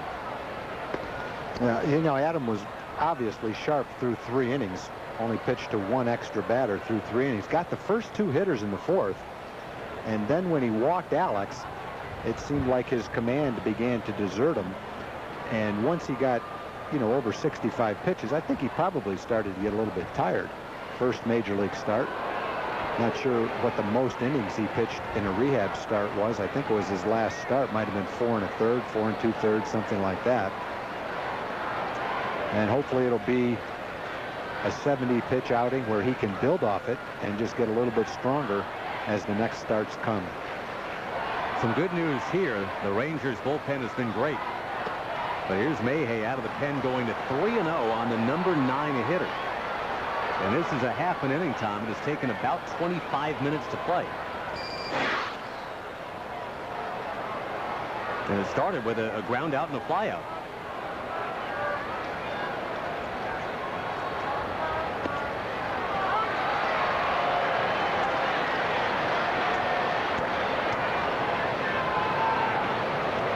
Last we saw, the Angels and Devil Rays were tied 2-2 in the 7th inning. Boston and Oakland play later tonight. Well, again, it's a tight zone, and I will give the Rangers that. Paul Nauert has got a tight zone, but the bottom line is that is 4 walks and a hit batsman with 2 out and nobody on here in the 4th inning. And that ain't cutting it against the Yankees. And that the batter that was hit by the pitch was Guile on a 3-2 pitch, so essentially that's a walk too. Would have been ball 4. Tampa Bay now going up on the Angels 6-2, bottom of the 7th. That's the good news, but man, you are looking at piece by piece bad news here in the 4th inning. The Rangers just not throwing strikes.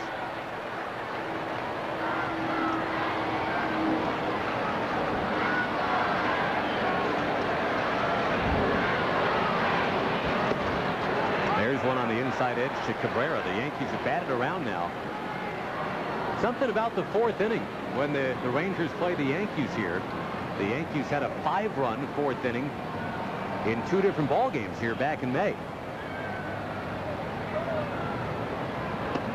They've got 3 runs in this 4th inning, and again a close pitch, and again Paul Nauert says no.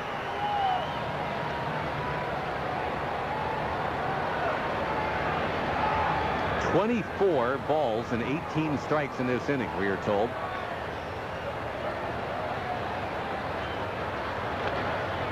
Two and 2 to count now. Well, you know, the other thing to go back to in this inning, Tom, that 10-pitch at bat that Aaron Guile put up there. I mean, Adam Eaton was doing everything he could to get by him. Just couldn't do it. No, he threw him some excellent pitches, breaking balls down and in. Guile fouled off 2 or 3 really good pitches and just missed hitting a ground ball to Tex that went foul. Once again, the runners will be in motion. Mayhay has thrown only 3 strikes out of 10 pitches. Mr. Derek Jeter looms on deck.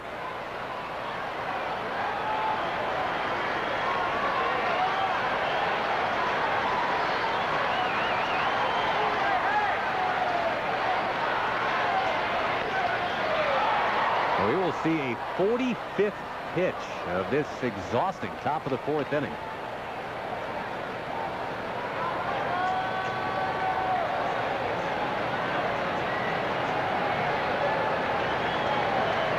Rangers set to get Kevin Mensch to the plate against Mike Mussina, who of course has been sitting around for a while.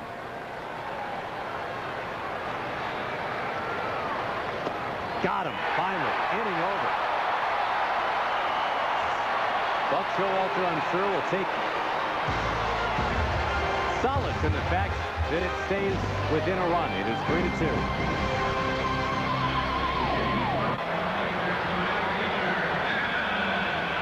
It's got greed, lust, and blind ambition, and that describes the Good Guys Fashion House coming September 5th to my 27th. Well, after a 26-minute top of the 4th, the time of possession stat is firmly in the hands of the Yankees right now. Kevin Mensch will come up against Mike Mussina, who had to sit around for a while. Let's see if he's a little rusty. Nope. Good looking curveball to start off Mensch. The Rangers are out hitting the New Yorkers 3-1, but trailing the game 3-2.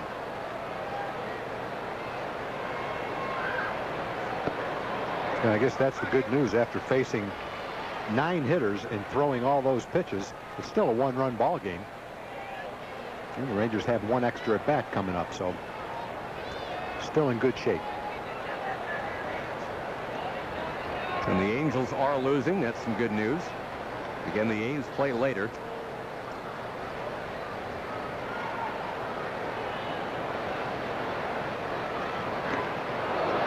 Mensch made some contact there.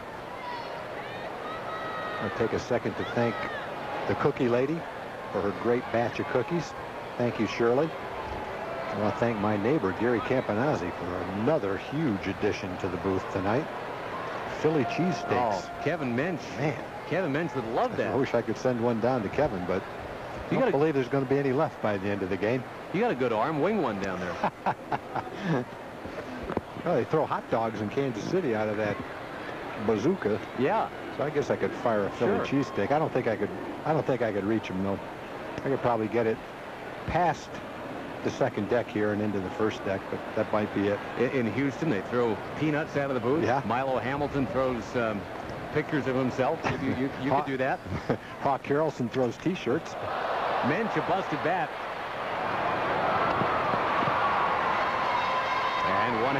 4th inning. That's something that's a tradition we could get into. We tried that in Detroit when I was there. What'd you throw? Just chucking random stuff. I mean, T-shirts and hats and just, try to make the people happy. Some giveaway swag kind of stuff. People like that? People like that. So let's go out and buy some T-shirts and we'll throw them at people. Probably never been a Philly cheesesteak thrown at anybody. No. These are too good to throw out, though. You don't want them to become missiles or anything. We get sued. Here's Mark DeRosa. That is up and outside. Well, y'all can email us. Let us know what you'd like us to throw at you. We'll see if we can gather it up by the weekend. Get you that email address in a moment. I think you're asking for some problems when you ask for that email question. People are going to say, let's see, $100 bills. Solid gold. All right, here's A-Rod, who's had problems throwing, but that one's fine. If you wish to email the booth, you go to foxsports.com on MSN, and that keyword, Rangers email. It doesn't have to be on that topic. It can be on, I don't know, anything baseball related. The Tigers, Tom, are trying to come back in Cleveland. They spotted the Indians a 7-run first. It is now 9-7 Cleveland in the 7th inning. Brandon Inge hitting home run number 20. Wow. Tigers are something, boy. Wilkerson line drive out. After a 46 pitch top of the inning. That is an 8-pitch bottom of the inning. 3-2 our score. Yankees 3, Rangers 2. We go to Jim Knox. All right, thank you, Josh. Big outing here at Ameriquest Field. This is Amy Cross. She's getting married. Big bachelorette party. You guys could have gone anywhere. Could be kicking the hills up in downtown Dallas. Yet a Ranger game. Why is that, Amy? We just like coming here. We didn't want to go to some old nasty bar. Oh, okay. And where's the husband to be? He's at home with some of his friends and groomsmen. They're jealous. They're at home watching. You're watching? You have any messages to him? Just want to tell him that can't wait till Saturday. Can't wait to marry him. All right. Well, congratulations and best of luck to you. Enjoy the rest of the game, girls. Thank you. Very nice to be talking about a hubby while Derek Jeter is batting. I mean, that's a real sign of devotion right there. Heard a lot of squealing in Arlington for Derek Jeter. A lot of flash bulbs going off when he's at bat. Ron Mayhew deals down and in. 2-0 the count to a guy who, he's garnered some fame. He's been on the cover of GQ. He's been on a cereal box. He's hosted Saturday Night Live. But he's earned all that because you've also seen him in a whole bunch of World Series games, too.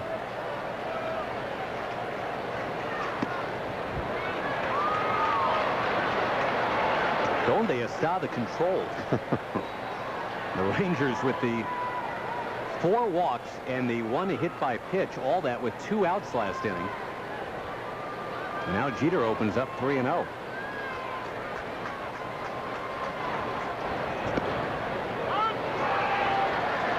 Tom, we mentioned it was a 26-minute top of the 4th inning. Wasn't even a 4-minute bottom of that 4th inning. The Rangers went pretty quickly against Mike Mussina.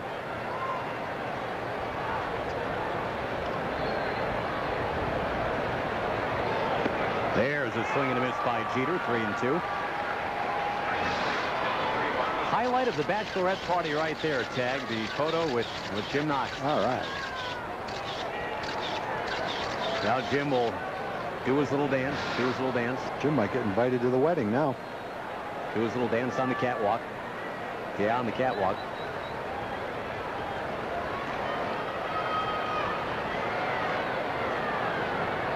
(3-2) to Jeter. Is punched into right. The second Yankee hit tonight. And it comes from a guy who is second in the league in batting average, Derek Jeter.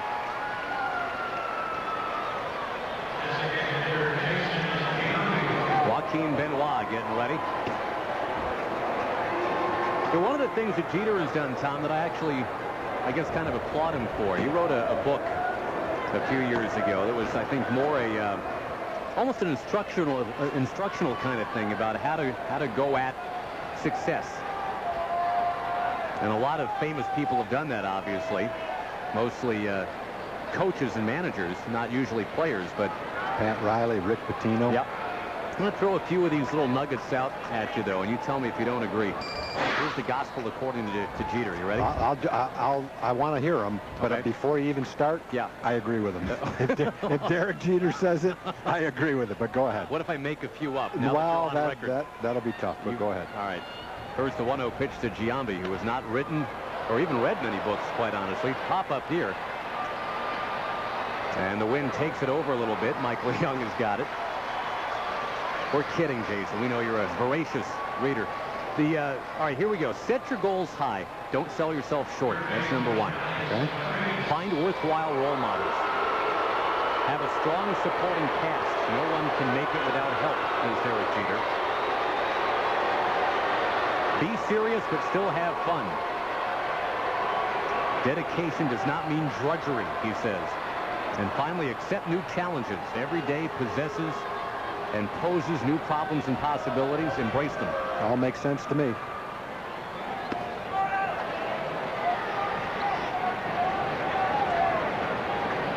Want to know the count to A-Rod, who I'm sure has had quite an education himself since getting to New York. Anytime you see a player or person like Derek Jeter, the first thing you point to are his parents. You don't grow up to be like Derek Jeter if you don't have great parents. I don't even know his parents, but that would be a very, very educated guess. No, he does. He's got his dad, Charles, has his doctorate from Western Michigan. Worked as a substance abuse therapist at a hospital. His mom was in customer service for a pharmaceutical company. And, yeah, Derek Jeter, a 3.8 grade point average in high school. We were talking about that with Mussina, too. You know, the kind of guy that whatever he was going to do, he was probably going to succeed at it. Being held on by a pretty sharp guy, too, right now. Mark Teixeira, academic All-American.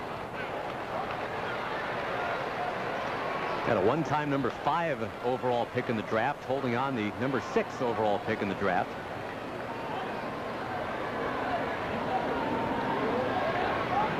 I got one more from Jeter that I love. Realize that life isn't always fair, and have the maturity to deal with bad luck.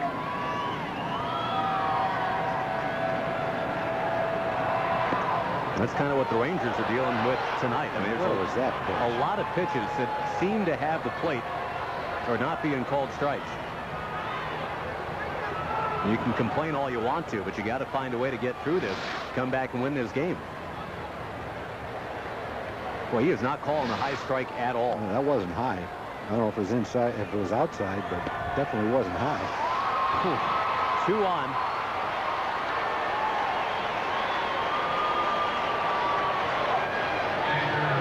Six of the last 10 hitters for the Yankees have either walked or been hit by a pitch.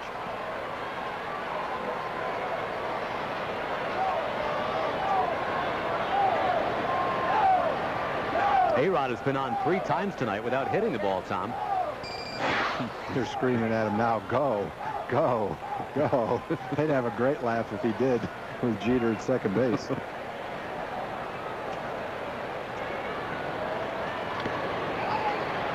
It's kind of an apt metaphor in many ways.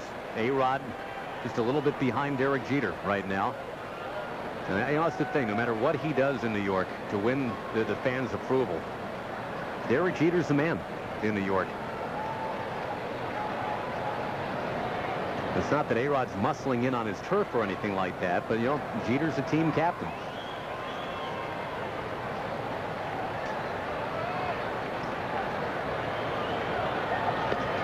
There's a strike, and good to see a Ranger pitcher getting all the way ahead. That hasn't happened in a while.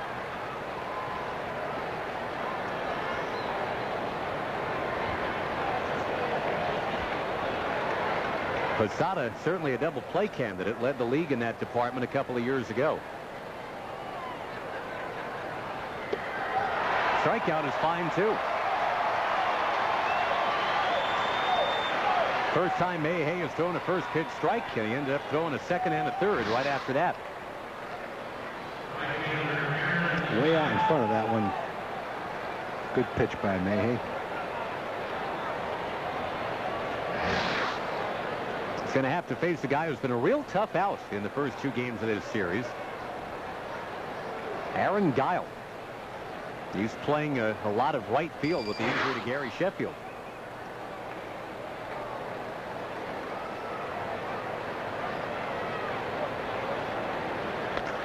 Guile gets a hold of that one and sends it in the air down the right field line. Foul.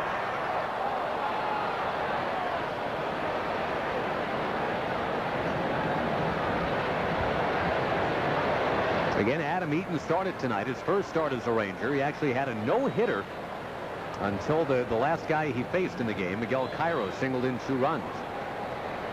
He walked 4. He hit 2. He struck out 4. People are going to think Adam Eaton is like Daniel Cabrera or something. 4 walks and 4 strikeouts in 3+ innings, but that's not his game usually.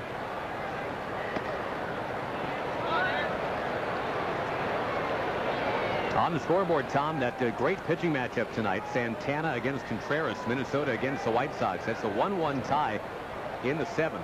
Jim Thome, home run number 33 for Chicago. There's a strike, 1 and 2.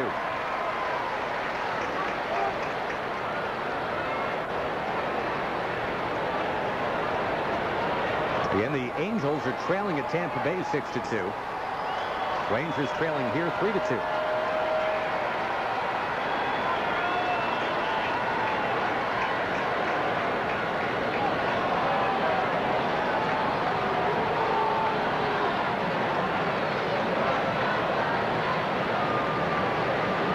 Cubs are leading the Mets in the bottom of the 9th, 8-6, and the Mets are rallying. They've got second and third, 2 outs. We'll keep you posted. Florida beat Atlanta 2-1. Did he go? Don't think so. So the count 2-2.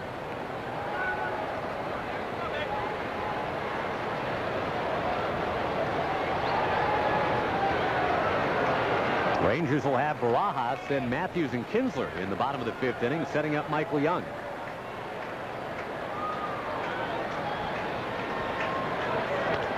In the air, right field, Aaron Guile. Wow. Aaron Guile.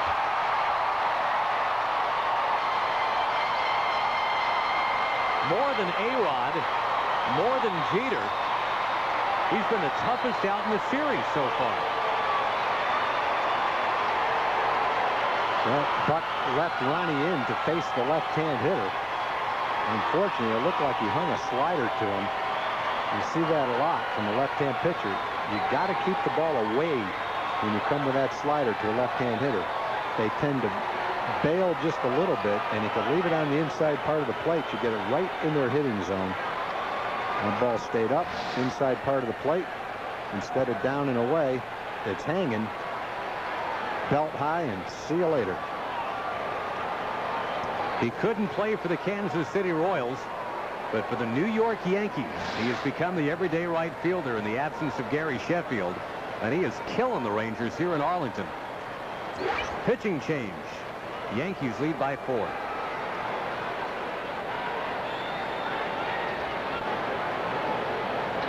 Somewhat remarkably, the hits are even in this game, yet the Yankees lead 6-2. Joaquin Benoit to face Andy Phillips. And the Rangers just flat out are not getting ahead of these New York Yankees tonight. They're not a team you want to fall behind.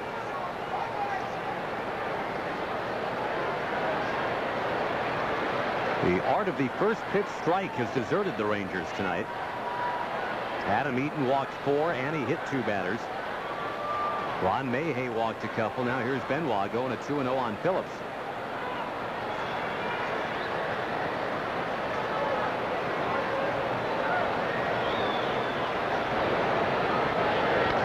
We said it regarding errors last night, Tom. I think we can say it regarding control tonight. This is simply not a team where you can give them second, third, and fourth opportunities to do something to you, because they will eventually do it to you. Yeah, I think you can say that about a lot of teams. I mean, when you look at the Yankees tonight, it's not the Yankees that you think of when the season started with all the guys that they've got out of the lineup. In the bottom of the lineup, Guile, Phillips, Cairo, and Crosby. 219, 239, 241, 217 coming into the ball game. I mean, they're big league players. And when you walk guys, then one hit, one home run puts big numbers on the board.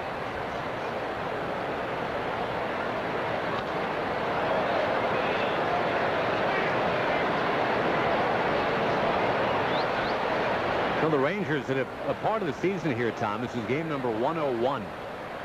Where you're kind of creeping up on the 2/3 mark of the season. This is where the Rangers have really got a chance to capture the area's imagination. It's not football season yet. You have the Yankees in town. You want to put your best foot forward. Benoit rallies. He strikes out Phillips.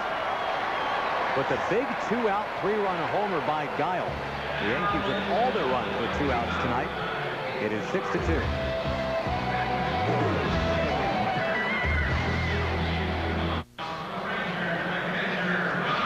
Folks, it's Friday. The first 8,000 kids 13 and under get a Rangers Bear. Compliments of Build-A-Bear Workshop and Medical Center of Arlington.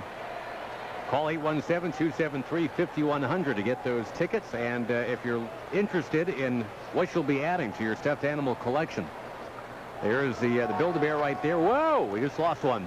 We just lost one. Those are a nice giveaway item. We just brought them back. They are. They got the Ranger logo on them. A little bow tie. Looks like even a little Botox. You got the eyes just staring at you here. It's a beautiful thing. That's the giveaway. Come on out. Got the bobbleheads coming this weekend too. Good stuff. Like a toy store up here. Rod Barajas with a foul ball back. Put the bear and the bobblehead together. See if they're friends by the end of the night.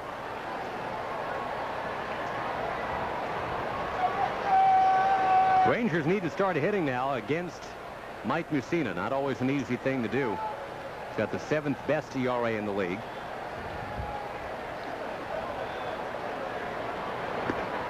Starting to get emails, Tom, about what we can start firing out of the booth at paying Ranger customers. A lot of people would like to see that cheesesteak. Maybe out of the bazooka, in fact. They'd like it even more if they caught one of them. They were good.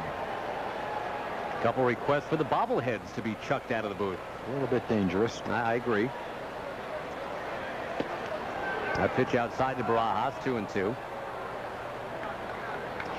Here's a vote for Alex Rodriguez to be thrown out of the booth.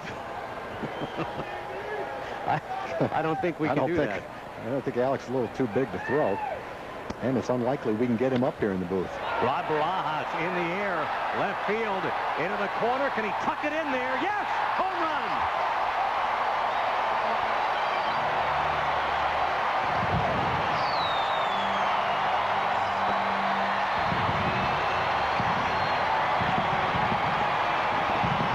Rod Barajas has a World Series home run against Mike Mussina. He's now got 2 regular season home runs against Mike Mussina. That's a pretty good matchup right there. Rangers back to within 6-3. Was just able to keep that ball fair. The pitch is down and in. Tough pitch to hit fair. Kind of golfed it. Kept his hands in. Was able to keep that ball fair right down the left field line. Number 9 for Barajas. Looks a little bit like the one he hit in the World Series in 2001 against Mussina.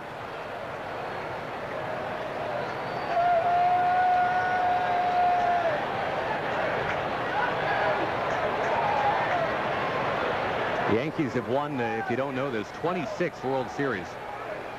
No one else in baseball has won 10. Gary Matthews with a count of 1-1. Check your forward leaderboard. And, you know, not your prototypical leadoff hitter, Tom, but the Rangers are not complaining.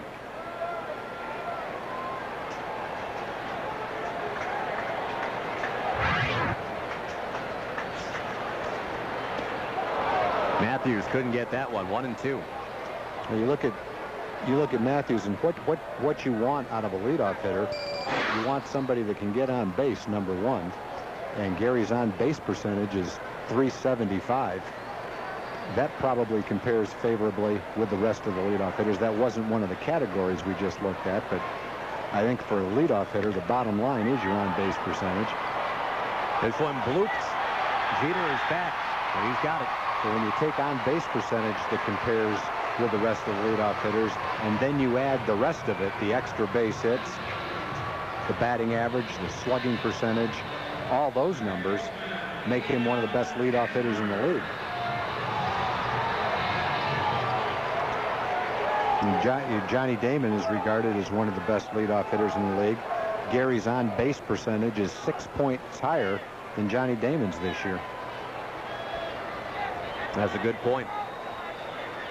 Here is Kinsler with Michael Young now on deck. And he'll pop it up.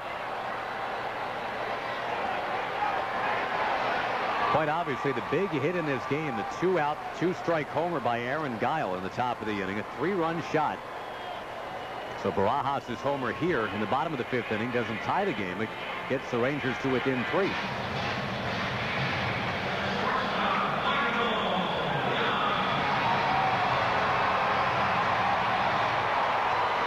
Rod's been working hard behind the plate tonight, too, with the Rangers' control kind of deserting him tonight.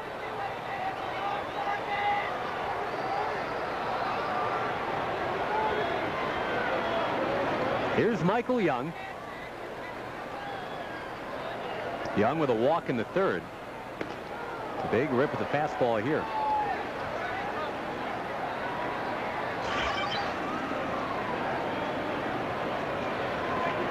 He'll start off with strike 1 most of the time, that's for sure. 18 out of 21 times he's thrown the first pitch for a strike.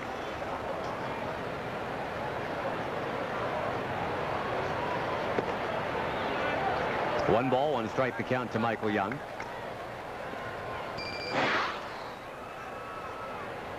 Let's take the comparison this year to Damon and Matthews. Gary's on-base percentage is 6 points higher. He has 46 extra base hits to 36 for Johnny Damon. Michael Young, a base hit to right field, as usual. And Michael Young, before the game, Tom, we had a chance to kind of peek in at this, was honored. And the All-Star Game MVP, getting a few of those cards. Ranger fans signing them. He was honored also for the 1,000th hit of his major league career.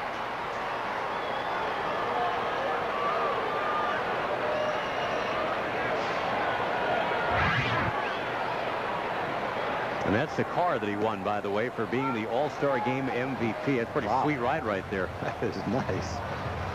You get 1 2-strike, 2-out hit against Trevor Hoffman. They give you that card. That's pretty good. Of course, it was a really important hit.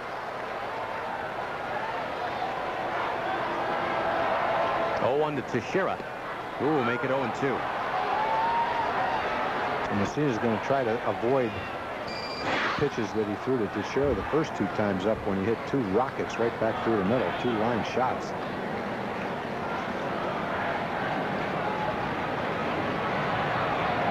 You got Blaylock on deck. Rangers trying to fight back here in the bottom of the 5th inning. Grounder to second base. So the only thing that the Rangers are able to come up with is that home run by Barajas. Rod's 9th of the year gets the Rangers closer. It is now 6-3.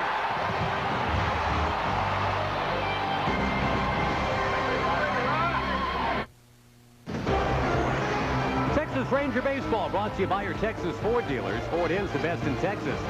And by Southwest Airlines, taking low fares farther. Visit southwest.com.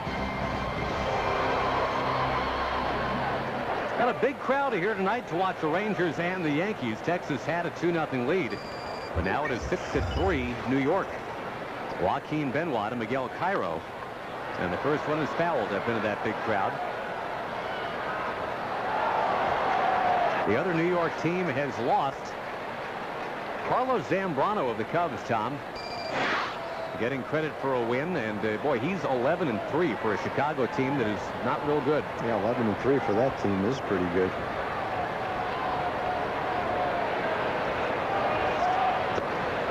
Well, the Yankees right now 2.5 out. We've been talking about the trade deadline coming up.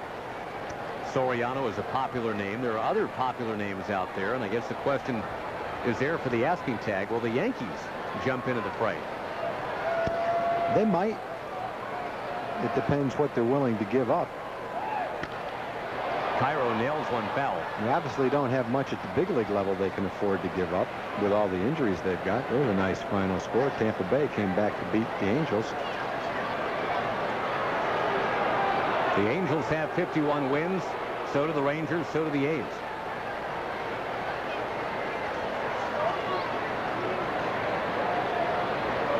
And you really do have that vibe now where every game is a big game. There's a lot of them left, about 60 of them left. And you mentioned it, Tom, Seattle. All it takes for Seattle to jump right back in it is to sweep one of those teams in front of them. They're going to get plenty of chances. They play us all. Seems like the Rangers haven't played the Mariners in forever.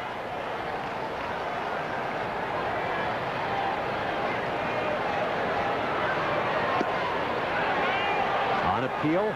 Nope, nope, nope. Rangers not getting a lot of help in that regard tonight. 3-2. Yankees have 3 hitters tonight who have been up 3 times apiece and have not hit a fair ball. A-Rod, Posada, and Phillips are 0 for 3 with 3 strikeouts, 5 walks, and a hit by pitch.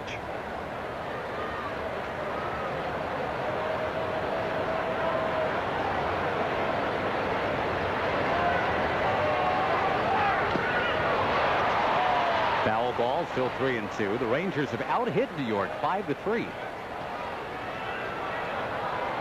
All the hockey guys here tonight, Tom. It's probably pretty cool for them to look up at the scoreboard where it says New York Rangers. Top of the line score says New York. Bottom says Rangers. Yep. Got Eric Lindros here tonight. Jeff Halpern, Matthew Barnaby, Darryl Sador, who's returning as a Dallas Star. The other 3 guys are first-time stars.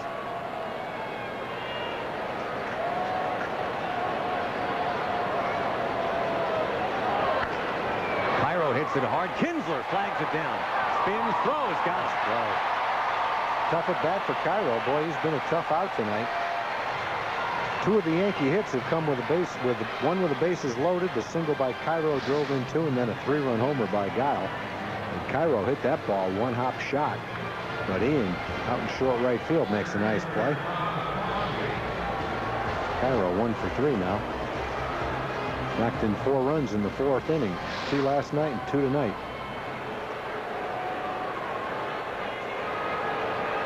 Now the former Rice Owl, Bubba Crosby. With Blaylock in on the grass at third. See where Hank Blaylock's high school teammate Cole Hamels of the Phillies struck out 12 yesterday in 5 innings.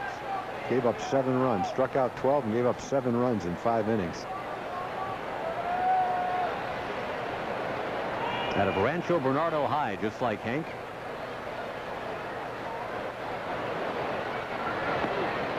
Crosby reaching for that one, 1-1.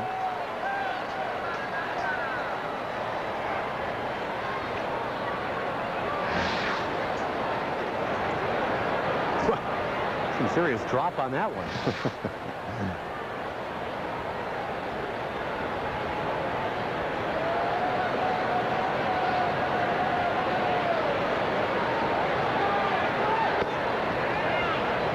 The O's and the Red Sox, or excuse me, the A's and the Red Sox are underway. The O's and the Kansas City Royals are tied 4-4. But that Boston-Oakland game just getting going. And for what it's worth, the Red Sox have 2 on and nobody out in the 1st inning. Rangers rooting for the Red Sox.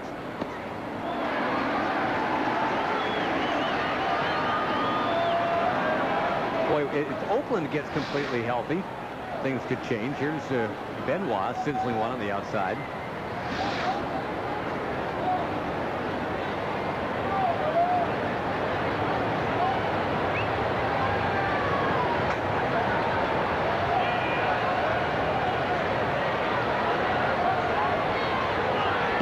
Right there, he got him at 95.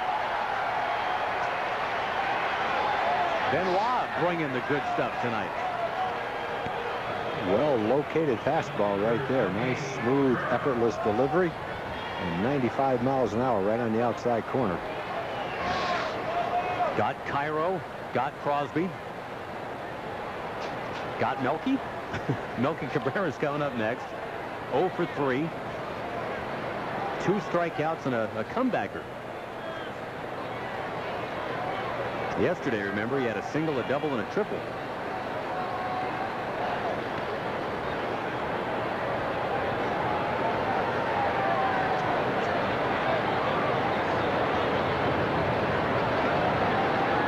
Cincinnati leading Houston tonight 2-0. That game's in the 8th. The Reds right now atop the wild card in the National League. We talked about the AL wild card picture earlier, Tom. That National League wild card picture, it is cloudy. Ooh, that ball hitting the home plate umpire, Paul Nowers.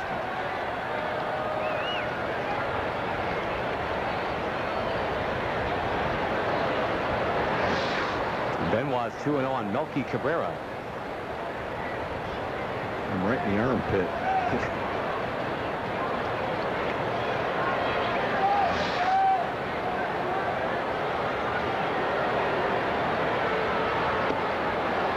Strike. 2-1. Rangers will have Blaylock, Mensch, and DeRosa coming up in the bottom of the inning.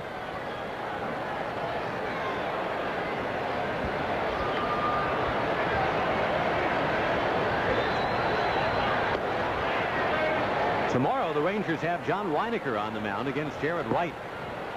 That is a 7:05 first pitch.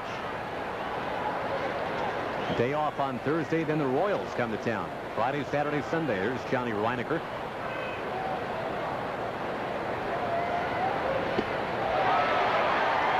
Well, Benoit, although it's never exactly lickety-split with Benoit, the bottom line is he's got a ground out, a strikeout. And now he's 3-2 on Cabrera. There's never been any question about Benoit's ability or his stuff. He has 3 quality major league pitches, a slider, a changeup, and a fastball. He's got some defensive help here from Michael Young. A 1-2-3 inning, and now time for the offense to rev it up. Blaylock coming in to hit. It is 6-3 Yankees.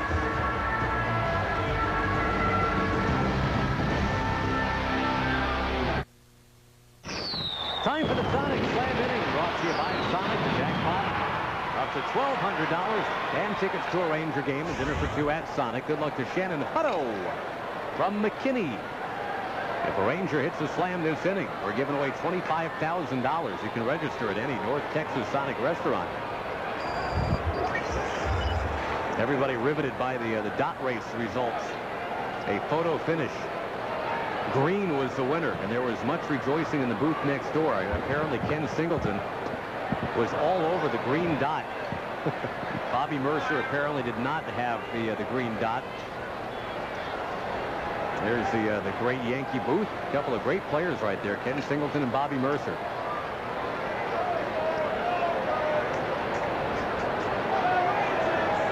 Bobby Mercer was a hugely popular player, came to the Yankees as a teenager from Oklahoma City. Bobby got to the big leagues with the Yankees when he was 19 years old. Wow. I think we told the story on Bobby last time, Tom, but they say one year he listed University of Oklahoma on his personal questionnaire for college, and when asked about it, he said, yeah, was invited to some frat parties there. So he put down University of Oklahoma, where he went to school. He probably could have gone there if he wanted to. Now the baseball thing worked out okay. He's a good broadcaster, too.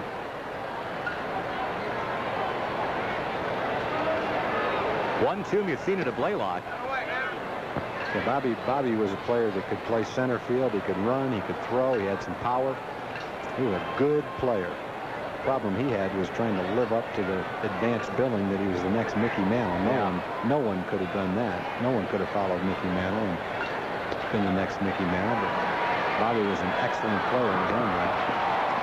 Blaylock 0 for 3 tonight. Now 3 for 30 lifetime against Mike Mussina.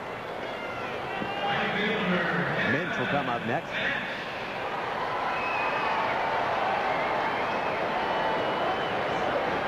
The Rangers with the 5 hits tonight. That puts them within 5 of the 50,000 mark for the franchise's history. 49,995 on the odometer right now. It'd be a lot less than that were it not for my partner's contributions. Maybe 400 and a short homestand to take care of that. The Rangers would be 420 or so short were it not for my partner.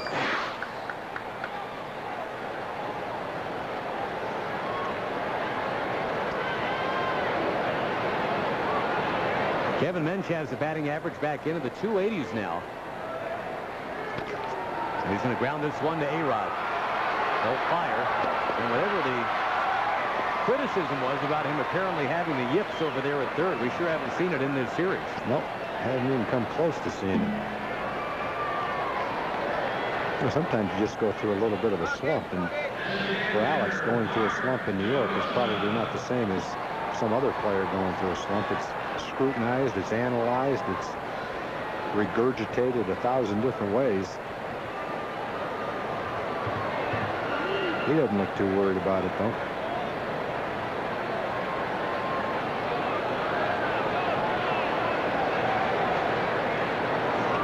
Mark DeRosa now. Mike Mussina, the pitch count into the 90s. Pretty manageable. Gunning for his 12th win of the season already. Again, he's never won 20. He has a few 18s and 19s on the resume.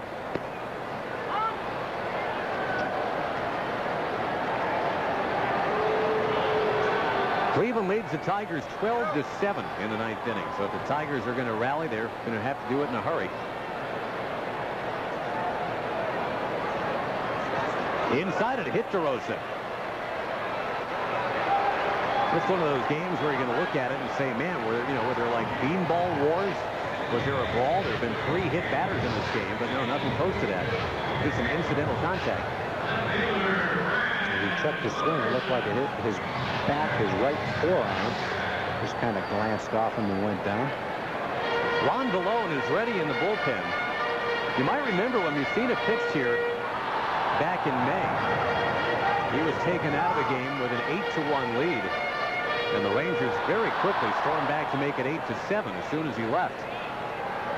Torrey's, I was going to say, Torrey's not going to make a move here. Probably went out to make sure he felt okay. He's thrown 93 pitches. Pretty high pitch total for this stage of the game. And the Yankees don't have him throw a lot of pitches. Many of his starts are under 100 pitches. The most he's thrown is about 108 or 109 pitches. Now, he's not the kind of guy that's going to go out there and give you 120 pitches, 125 pitches, or even, back-to-back games with 110 or 115 pitches. For the most part, they try to keep him under 100 pitches. But with his command and the success that he has, generally that gets him through 7 innings. Tonight he's had to throw a few more pitches per inning than he normally does. Brad Wilkerson, though, leading the team in home runs. That batting average is very close to getting below 230 now.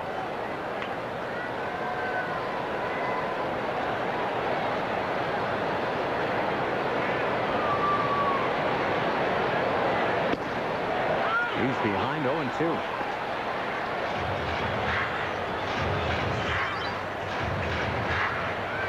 He's got 2.4 more pitches left in him tonight, and there's the key right there, I think, Tom. Those first pitch strikes.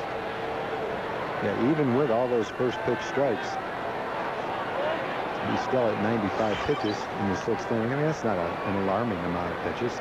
Maybe just a few more than he normally throws at this stage of the game. Trying to get that outside corner, but no.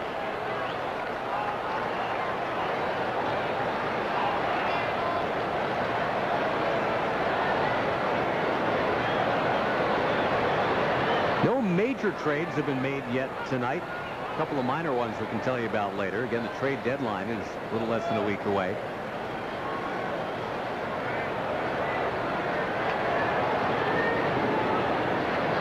Got him on the outside corner. you've seen it. Hit a batter in the 6th, but he strikes out Wilkerson to end it. And we'll play the 7th now. The Rangers trailing 6-3.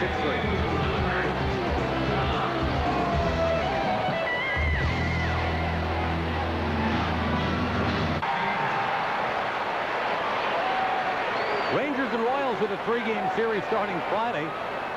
We'll tell you about that in just a moment. Alex Rodriguez making people laugh moments ago, of all things, here at Ameriquest Field in Arlington. They caught him on the kiss cam tag.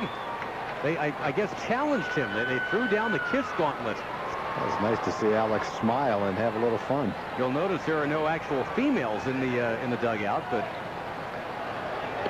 well, he played along with it, and I think probably won some fans by doing that. watch this and listen.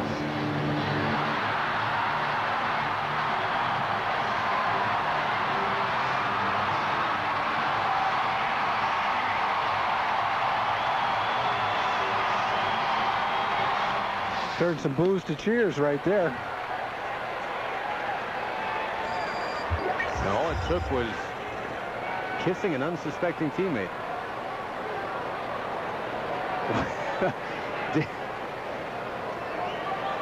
I hope the teammate was watching kiss cam, at least knew what was going on there. 0-2 the count to Jeter as the top of the 7th is underway.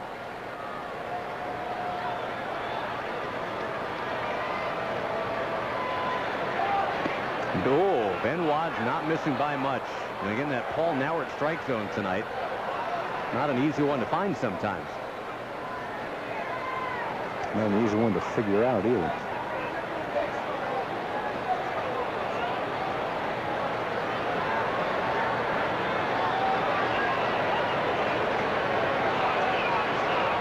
Jeter, Giambi, and then A-Rod here in the top of the 7th inning.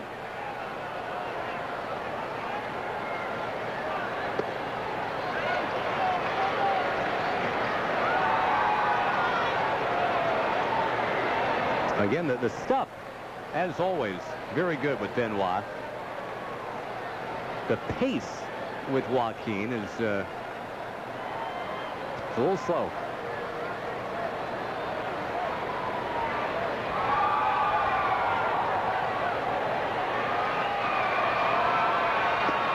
He hums a fastball by Jeter, and it's almost like, what are you waiting for, Joaquin? Your stuff is great. Go get him. One down. We go without any kissing to Jim Knox. That's right. Exactly right, Josh. Got the Spectre's gun collection right here. The big band will be playing on the patio after Friday night's game as the Rangers take on Kansas City. We have Mark, Michael, and Paul. And what can we expect here? What kind of songs will the fans be hearing? It will be turned up to 11. That will be the volume. It will be all British invasion music tuned to 11 in the volume. It's going to be big. Very big. Basically, his amp goes to 11. Mine goes to 11. Michael, let me ask you this. You guys have been together, I think, longer than just about any band we ever heard of. What year? Not quite as long as the Rolling Stones. We formed our band long before many of these baseball players were born. What year? 1974. 1974. So we're expecting a big crowd patio this Friday night after the Ranger KC game. Come and watch the Spectre's gun collection. Appreciate it, guys. All right, Jim, thank you.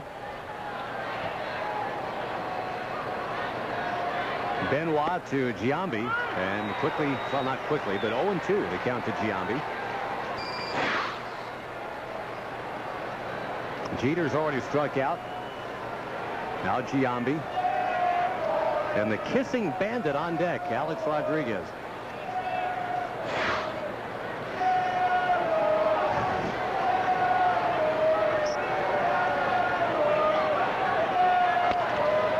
Down here first, that's foul. Some of the fans below us chanting Giambi's name, but it sounds like they're mispronouncing it somewhat.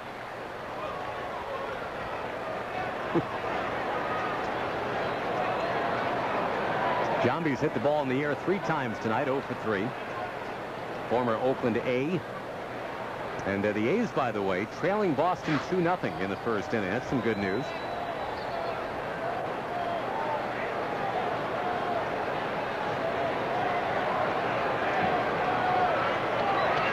Ripped foul. Joaquin's faced 5 hitters and struck 3 of them out. Strikeout, ground out, strikeout, ground out, strikeout. This should be a ground out. Yes, but it'll happen when Joaquin's ready for it to happen. Well, Joaquin's deliberate, and I don't think that's ever going to change. Yep. You know, he pitches from the stretch, but when he comes set, it's like he's worried about the runner at first base that doesn't exist.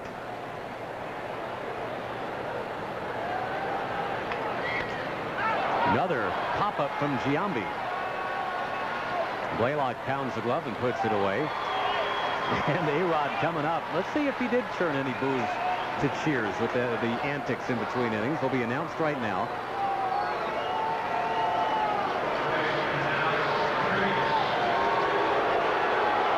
Nope, they're still not taking them. I think a few people that are booing now cheered during the kiss cam, but they're right back on track now. A-Rod got about 3 minutes of a free pass with the dugout antics.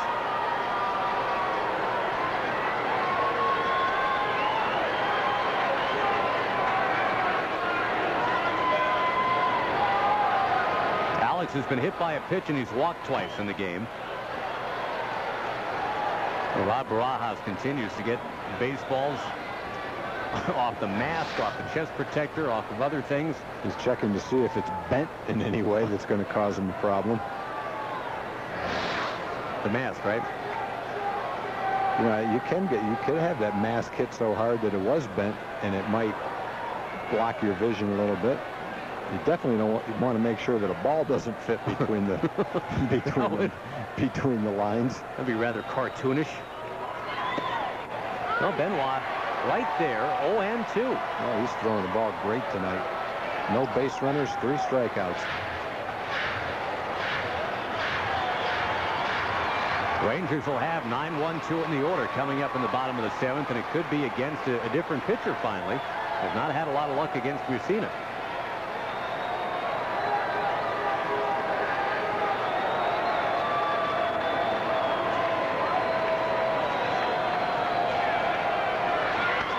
A-Rod muscles it to right towards the pole.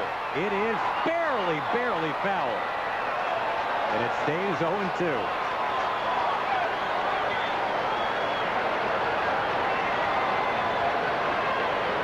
Power to right field, man. We saw that a lot when A-Rod wore the Ranger uniform. Let's see how foul that was. You're right, not by much. Into the wedgie, but a little bit foul. The sign says it's fair, but in reality, it was foul. I don't see if Benoit can finish him off here.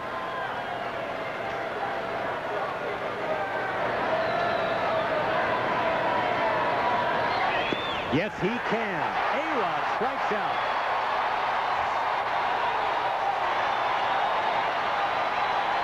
Seventh inning stretch here in Arlington. We'll send it to our studio for the Toyota Truck Game Break.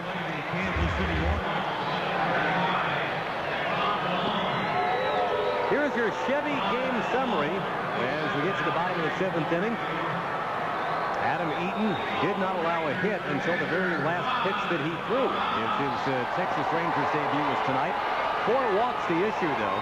And Aaron Guile, he had a great at-bat to extend things in the 4th inning on Eaton. Then he hit a 3-run homer in the 5th. Mike Mussina has done the rest for the New York Yankees, but he won't do it anymore because you've got a new pitcher out there. Ron Vallone will take over. And Tom will take you back to when the Rangers entertained the Yankees back on Cinco de Mayo. Well, things were pretty comfortably in the favor of the New York Yankees around this time. Mussina was taken out of the game. They went to the bullpen, and the Rangers went to work. They scored 6 runs immediately after Mussina was lifted. They'd take 3 or 4 right here. Ron Vallone's opponent's batting average, it was pretty good.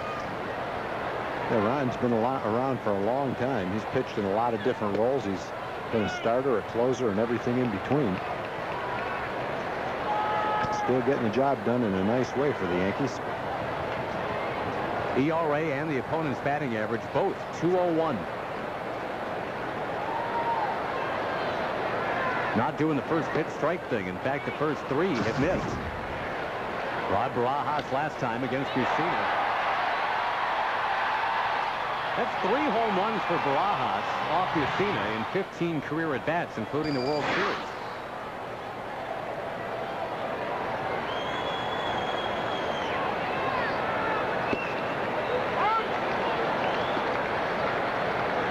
Rod is not an easy guy to walk.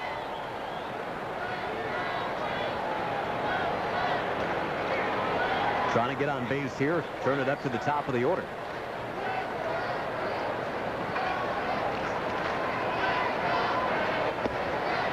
Inside corner, 3-2. That's a good pitch to take. Late in the ball game, you're behind by 3 runs. Pitcher runs it to 3-0. Take a couple of strikes, make him throw 3 strikes in a row. If Valone has had any problems this year, it's been with his control. He's walked 26 batters in 49 innings. And you get a leadoff walk here to start the 7th inning, so much the better. Take it. Valone, the former tight end in college, football player. University of Massachusetts. Yeah. He's going to have to throw 4 straight strikes now. Mike Flanagan, also from UMass, I believe. Jeff Reardon. Yeah. Dr. J. Dr. J. Probably the most famous one. Most famous Minuteman. In the air, center field. Dive, base hit.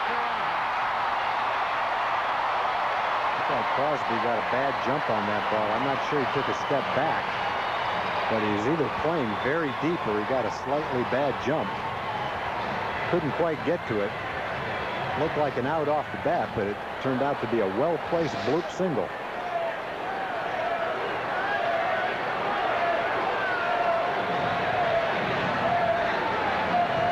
Tying man will move on deck.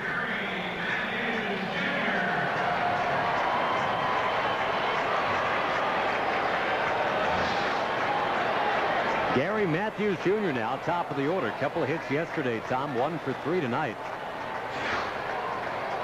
Matthews does have 4 hits and 12 at-bats against Valone, but he's also struck out 6 times. Kind of all or nothing. And again, with Mussina throwing nothing but first pitch strikes. Kind of a stark contrast here. Valone falls behind another Ranger.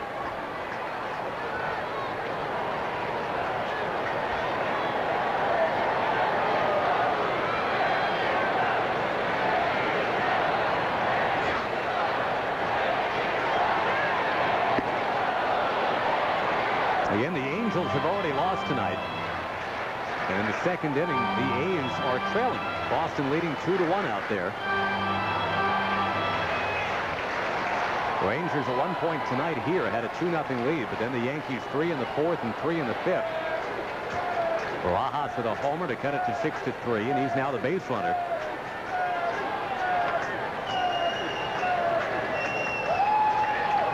Matthews down the line, that's fair. And it pinballs. Barajas chugs around to 3rd. Matthews trying for 2nd. He's there. Now we're talking.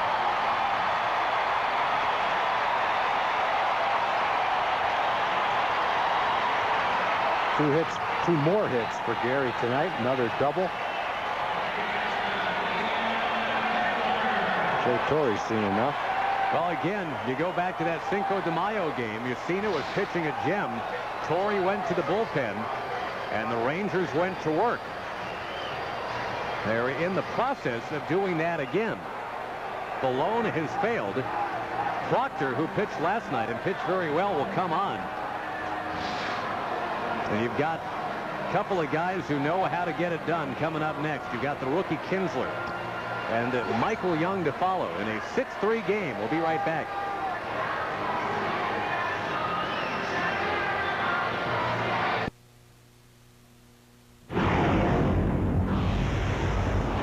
Probably first base.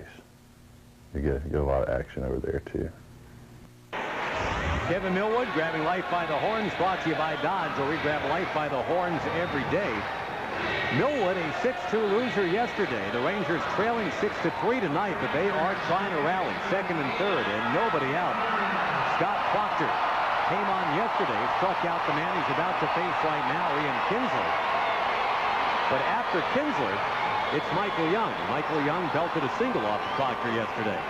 Well, Proctor's really been a valuable guy in the Yankee bullpen. No one in the league has appeared in more games than Proctor. He's got about a strikeout an inning, fewer hits than innings pitched. We saw him touch 97 miles an hour last night. Well, he's got a good arm. He's resilient, nice, smooth delivery, and he can pitch frequently.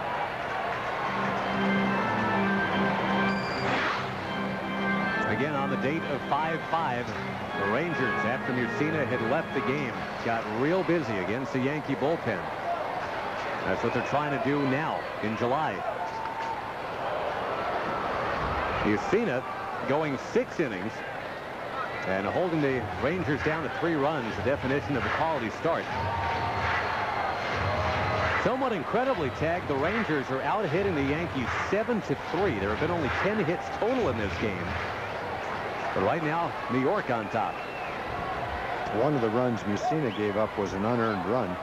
A little ground ball, little bouncer infield hit, and then a ground ball to third, scored a run. You can't be over anxious. You have to make them throw strikes. That's probably a borderline strike, but a tough pitch to hit. One before it might have been a little bit inside. You just got to hang tough right here, put the ball in play. Hopefully move the man from second over to third and score the run. That ball is caught in the air. There's some question about that at first. Miguel Cairo, yes, caught it before it hit the ground. So 1 out, and Michael Young next.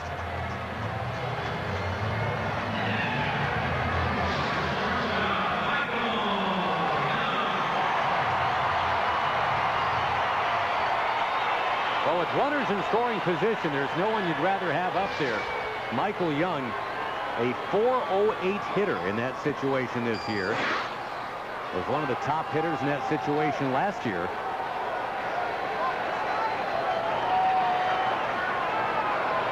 Infield is back. Oh. Guess it got the corner. Strike 1.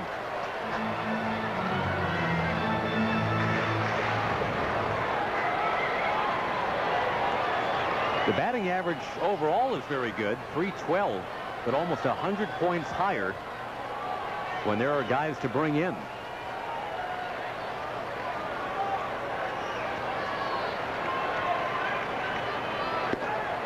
Wow, 98 from Proctor.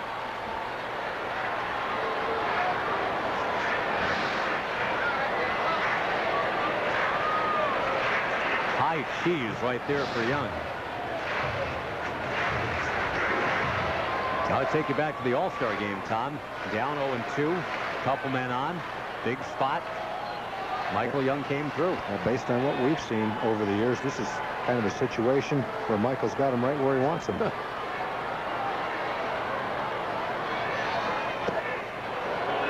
Takes that one. Does that maybe set up one of those hard fastballs again? Yeah, he went 0-2, tried to get him to swing at a slider out of the strike zone. Michael didn't even begin to swing at this pitch, just took it all the way. And, when you're throwing 97 miles an hour, you can throw a fastball anytime you want, but this guy can hit it, too. Yes, he can, to right field. Barajas ready to tag. Here he comes. And the throw, not in time. Both men tag. Matthews to third. And the Rangers creep a little closer, 6-4. RBI number 65 for Michael Young. You had to get one of those runs in. You'd love to get them both in, but you had to get one of them in. And that'll get one in. There's still a man on third base, too. They're going to appeal whether Barajas left early. Signal is safe. He didn't.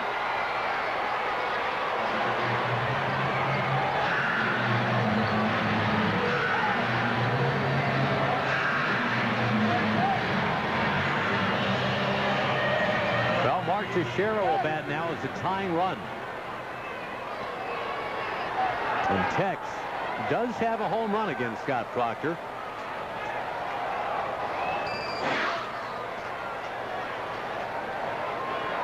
The only hit he's had against him in 7 at-bats.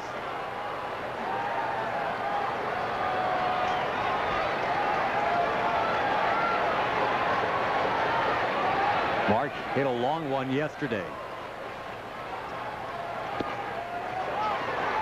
Nasty pitch, 97 miles an hour, right on the outside corner. This guy's got a good arm, boy. Proctor and Bubba Crosby from the Dodgers. Mark Teixeira in the air, right field. He got under it. He didn't get enough of it. Just missed it. Didn't have to get all of it either at that part of the ballpark. But didn't get enough of it.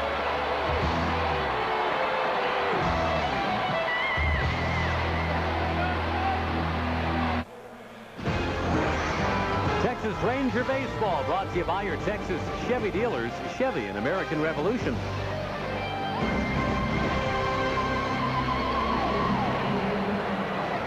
Ameriquest Field in Arlington will host another Ranger-Yankee game tomorrow night. 7:05 first pitch tomorrow. Right now a 6-4 game. The Yankees over the Rangers. We get along to the 8th inning. And a new pitcher out there on the mound tag. That is Rick Bauer. Yeah, sinker slider been pitching really well for the Rangers. You can't pitch a whole lot better than Joaquin Benoit just pitched. He pitched 2 1/3, faced 7 hitters, got every one of them out, and struck out 4 of them. Outstanding job by Benoit. Now Rick Bauer trying to hold the fort. Rangers have a couple of more at-bats and 2 runs to make up. You know, the Rangers have actually accumulated 10 strikeouts in this game. But they have walked too many and hit too many. And the 3-run homer obviously tagged as a difference too. Guile hitting that after a walk. Well, 3 walks have scored and a hit batter has scored. And unfortunately for the Rangers, 2 out of the 3 hits have been a 3-run homer and a bases loaded single. Well, the Rangers have kind of scattered 7 hits around tonight. They have scored single runs in the 1st, 3rd, 5th, and 7th. The odd-numbered innings. The Yankees went back-to-back with 3 spots in the 4th and the 5th. Posada takes a whack at one. Matthews in pursuit. He won't get it. And he's got to chase it. Posada, a leadoff double. And Posada sliced that ball away from Gary. Gary got a good jump. But the way the ball was slicing, he was not going to be able to catch up with it. Only the 4th Yankee hit all night.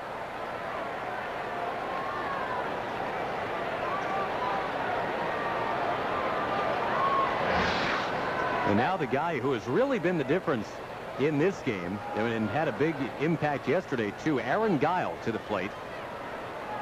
He had the 10-pitch at bat in the 4th inning, helping to prolong the inning. Then he had the big 3-run homer in the 5th.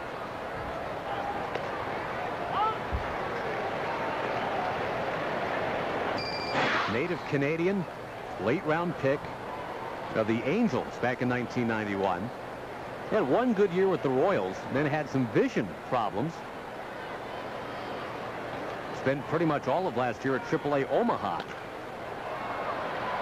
That ball curling. Chased, it's foul.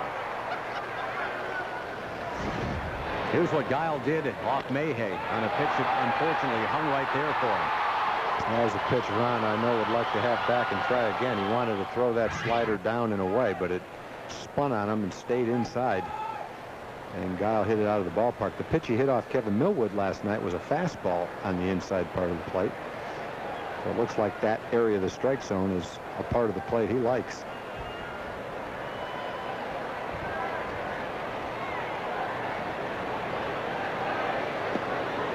The Rangers have 7 hits, the Yankees only 4.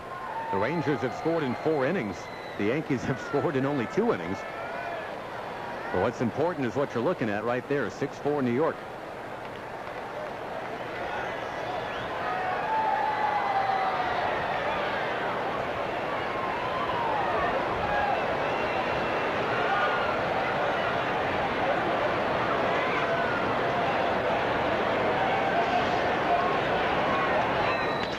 On the ground, Teixeira takes a big hop, and Leo Bauer dropped it. He just flat out dropped it, and the Yankees steal a run.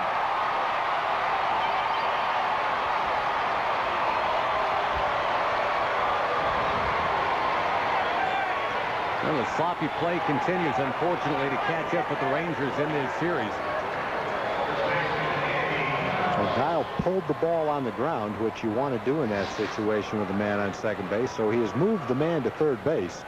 The long flip from Tex is a good one, and I think what happened to Rick was right as he's catching the ball, he looks down to make sure that he can touch first base, and just took his eye off the ball. I think you're exactly right. It looks like a simple play, and they practice it a lot, but still, when you're going full speed, knowing you have to time the throw and your foot on the bag at the same time, it's a little tougher than it looks. Andy Phillips, a batter, infield a double play depth. Boy, you go from that ball off the bat at Teixeira, where you had all these fans thinking maybe the Rangers had tied it up. The ball died on the track. Then a few minutes later, no, it's not 6-6, it's 7-4.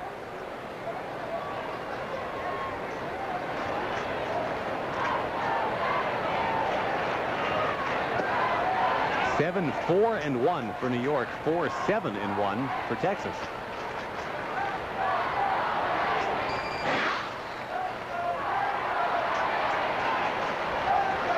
Again, the Angels have lost, and the A's are losing. Boston up 2-1 over Oakland in the third.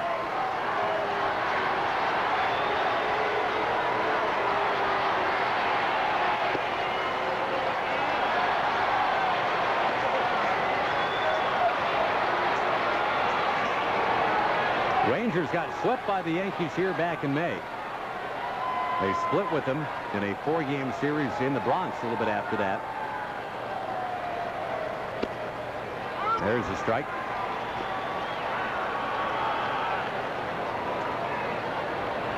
Last time the Rangers and Yankees will play in the regular season will be tomorrow. Reinecker against Wright.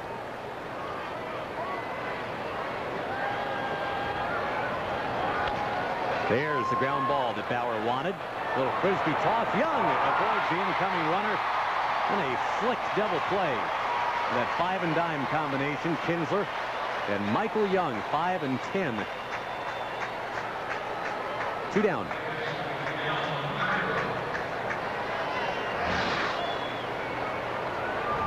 Nice flip. That was a long flip, too. Michael coming across the bag, avoids the runner, gets something extra on the throw. I remember the first time when I was like 10 or 11, I tried to do that flip because it looked so easy and like so much fun. My forearm hurt for like 3 days. Yeah, it's not that easy to do. I mean, it's easy to do, but it's tough to do it like that.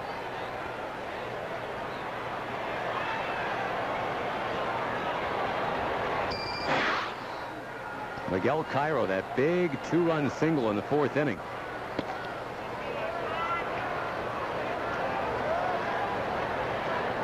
Well, the guy that was getting ahead of everybody was Benoit tonight. Bauer's been consistently behind. Adam Eaton had a tough time getting ahead. Yeah, you can't throw the ball any better than Joaquin tonight. 2 1/3, 7 up, 7 down with 4 strikeouts. Made some great pitches tonight. Meantime, Manny Ramirez has just homered an Oakland tag. It is 3-1 Baston. Good. Angels lost.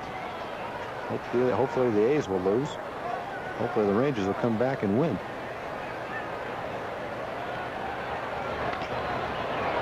One hopper, Michael Young up with it. Rick Bauer is through it, but an unearned run. And the Yankees tack on a run. A 7-4 score, bottom of the 8th coming up.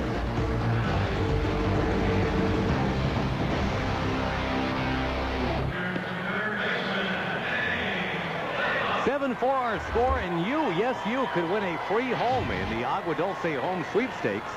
One lucky finalist will get a key to unlock a door to open a new Agua Dulce luxury home. More information available at TexasRangers.com. The Rangers needing to get busy here. Trailing 7-4 in the bottom of the 8th inning. They lost yesterday 6-2, but really not losing much ground here, Tom, in the AL West race. Blaylock, the first one he sees, he bounces to first base. 1 pitch, 1 out. Mike Mussina started. He is on line for his 12th win of the year. We're getting a lot of hate email tag from Yankee fans that insist we're saying nothing nice about the Yankees tonight. So let's play nice and say that Mike Mussina is every bit of 12-3 if he wins this thing. He's had a great year.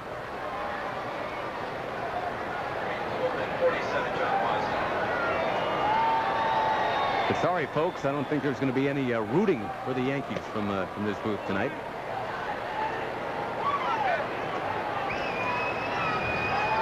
We mentioned they won 26 World Series. That's pretty good.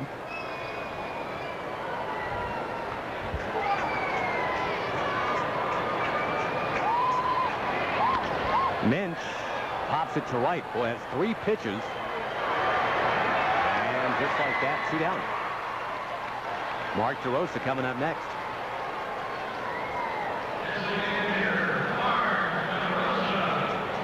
So one of the things the Rangers are going to have to turn around here, Tom, the fact that home has not been where the wins have been.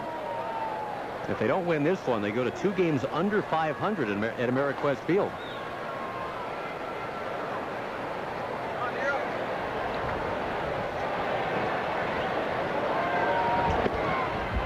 There's a bullet outside to DeRosa.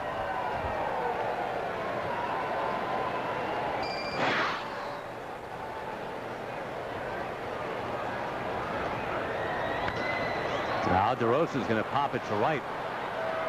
5 pitches. That's all Proctor needed.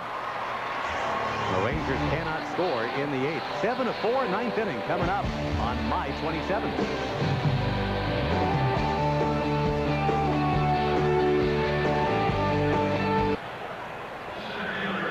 Now the Yankees threatening to take the first 2 games of this 3-game series. The finale tomorrow at 7:05. Hope you're making plans to come on out. With John Weinecker on the mound against Jared Wright tomorrow. Another pitching change for the Rangers. Crowd of 42,171 watching on tonight. And it'll be Johnny Wasden taking over out there. The Rangers, of course, they've got the off day, Tom, on Thursday. And there was going to be a spot in the rotation skipped anyway, but there's still to be resolved is who's going to be pinballed out of the rotation. Adam Eaton obviously is in the rotation now. Wasden, Karanka, they are candidates. Now, one thing John showed last year is he could pitch in a number of different roles. He had 4 saves, he had starts, he had long relief appearances, and so I think that serves him well. By the way, Rick Bauer's run that he allowed was earned, we are told, despite his own error, getting over there to cover on the ground ball.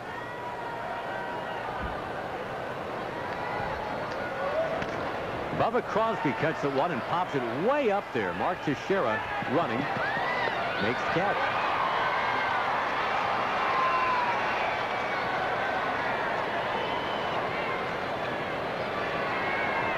Boston's lead at Oakland now is 4-1, Tom. Trot Nixon has followed Manny Ramirez with a home run.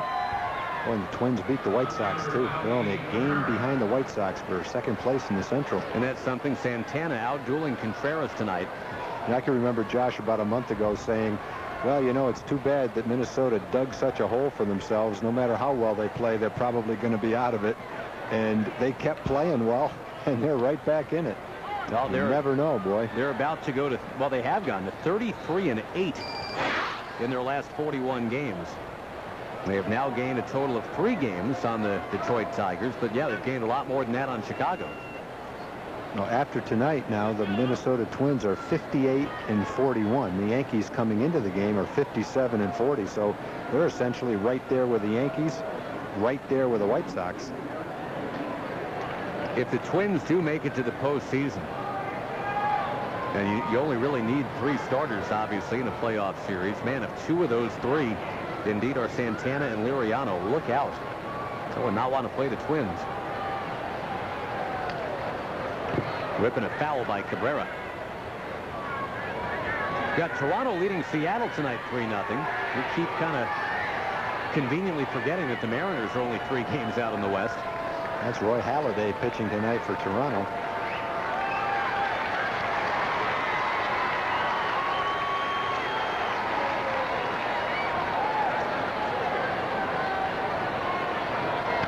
Cabrera to left.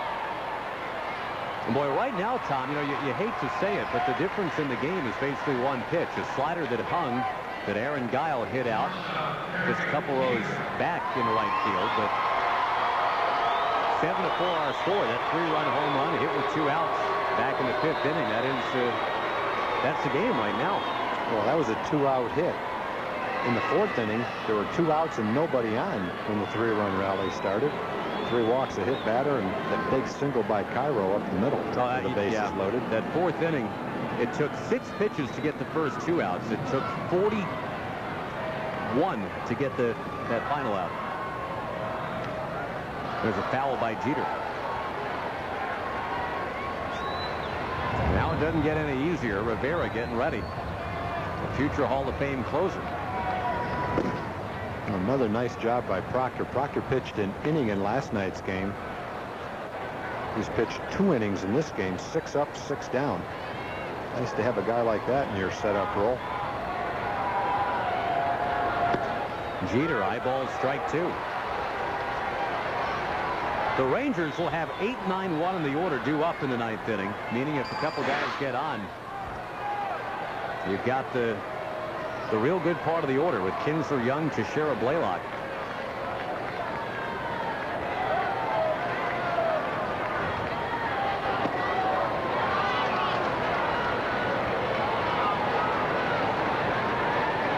Cleveland did beat Detroit 12-7. Well, the Indians are scoring a ton of runs. They're not pitching much.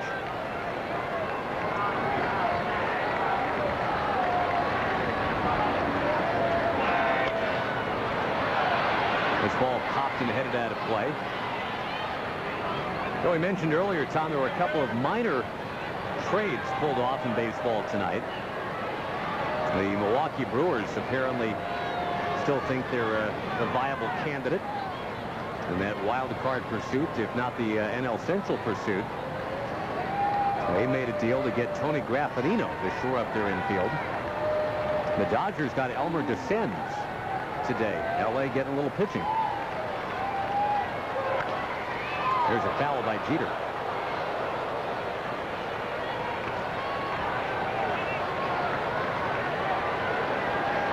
We talked about the Nationals possibly trading Soriano.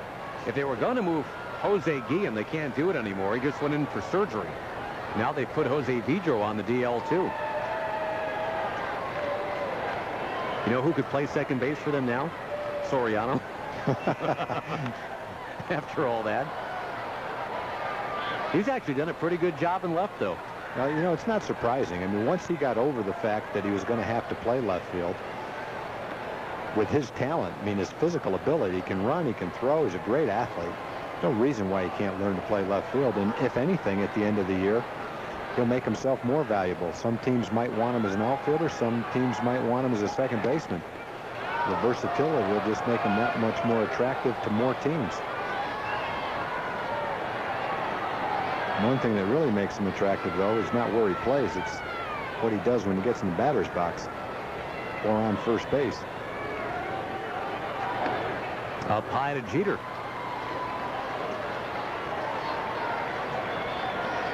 One of the great all-around players in the game, Derek Jeter, 1 out of 4 tonight. Fans have had their chance to hoot pro or con for Jeter and A-Rod and everybody tonight. A-Rod never put the ball in play tonight. Hit by a pitch, 2 walks and a strikeout. To third, hard hit, but there's Blaylock.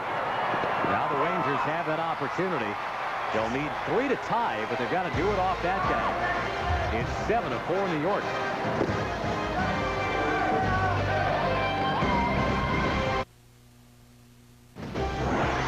Texas Ranger Baseball brought to you by Southwest Airlines. Southwest taking low fares farther. Visit southwest.com.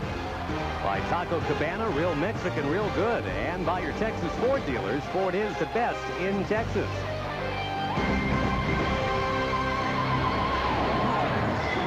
On a roster replete with future Hall of Famers, here's the last one they bring out, Tom, the guy right at the end of the game, they hope.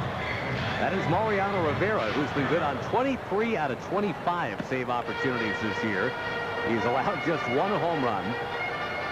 A couple of years ago, added a sinking fastball to go with the cutter that's always carved everybody up. Nasty stuff. I think there's a good chance. I mean, it's very difficult to compare closers when you go from one era to the other, especially when you look at guys like Raleigh Fingers and Goose Gossage, guys who came in frequently and threw 2 1/3, 2 2/3, through 100 innings. It's hard to compare a closer from this era to a closer from that era.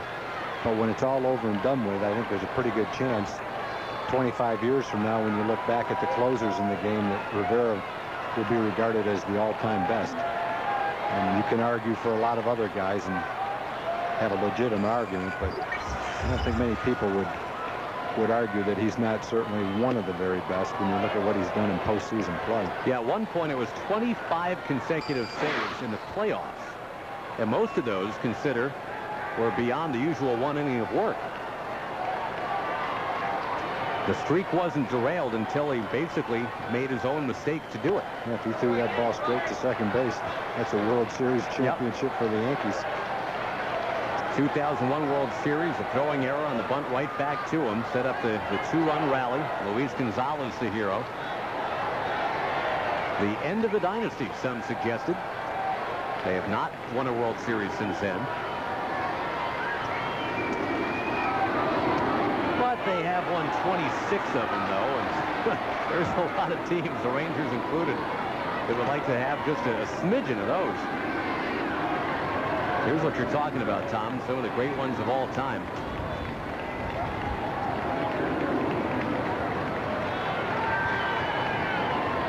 Well, how many saves would Dennis Eckersley have had if he was a closer his whole career? Right. Well, who knows? Maybe he wouldn't have had as many. Maybe he needed to be a starter for a number of years to set it all up to end up being a closer. He and John Smoltz are pretty unique in that regard. Top-notch starters, tremendous closers.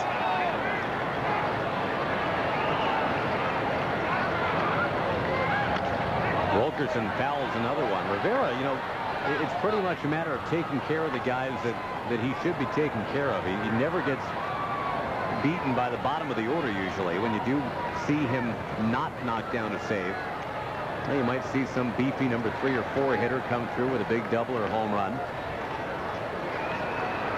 Rangers hoping to get it to that part in the order in this inning. That'll help Wilkerson, a base hit. His first hit of the series, and now Barajas coming up. Number 9 hitter. Here's a stat that I've got for you, Tom, that really brings that into focus as you watch Wilkerson come up with a hit here. In the career of Mariano Rivera, he has allowed 1 career home run to a number 9 hitter, and that was when he was a starting pitcher in 1995. Luis Sojo got him in Seattle. He has faced probably, I don't know, 320, 330 number 9 hitters. 1 home run.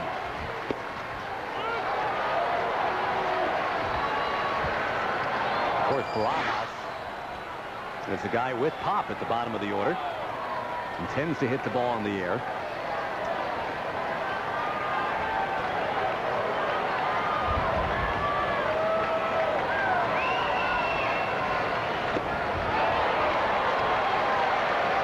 Rod had a home run in the 5th tonight.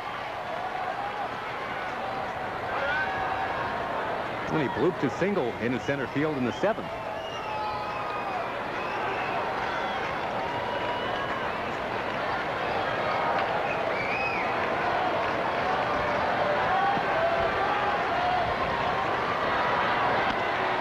That ball punched into left field, sinking, but then caught.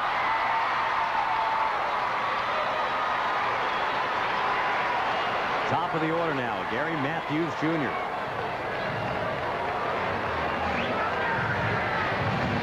And Gary's actually 2 for 6 against Rivera, and you're a .333 hitter against Rivera. That is something of note.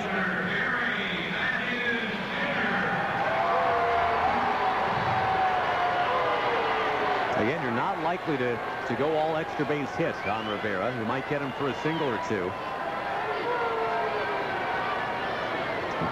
Baraja still the only active Ranger player on their roster to ever have an extra base hit against Rivera.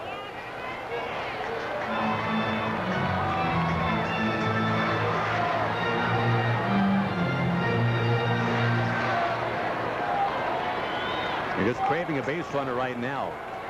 Give somebody a chance to do the unlikely and hit one out to tie the game. That's a good start towards getting that base runner 2-0.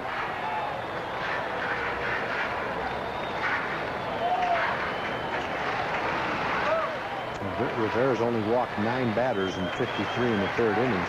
Hasn't struck out as many this year as he normally does.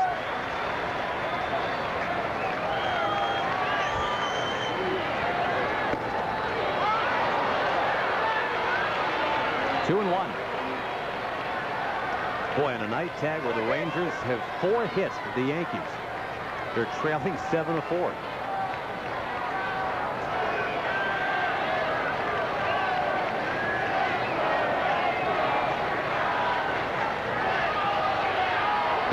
Matthews down the left field line, foul.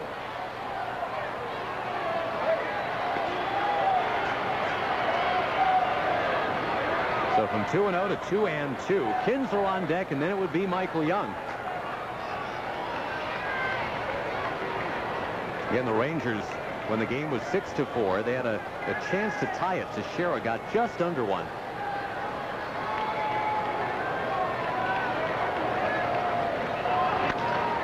Knocked down. Man, he hit it hard. Rivera throws and gets the out.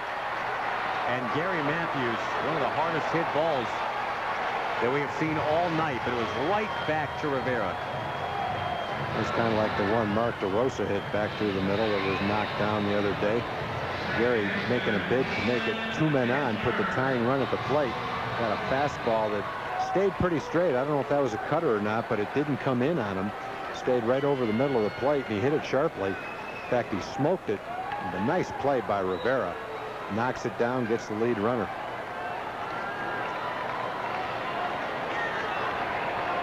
That's the accurate throw he didn't make in the World Series to second base. There's a strike to Kinsler.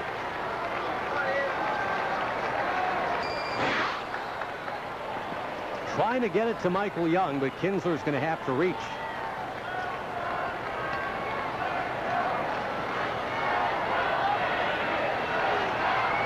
Matthews goes, and Kinsler swings and misses. That'll be defensive indifference, allowing Matthews to toddle on down to second.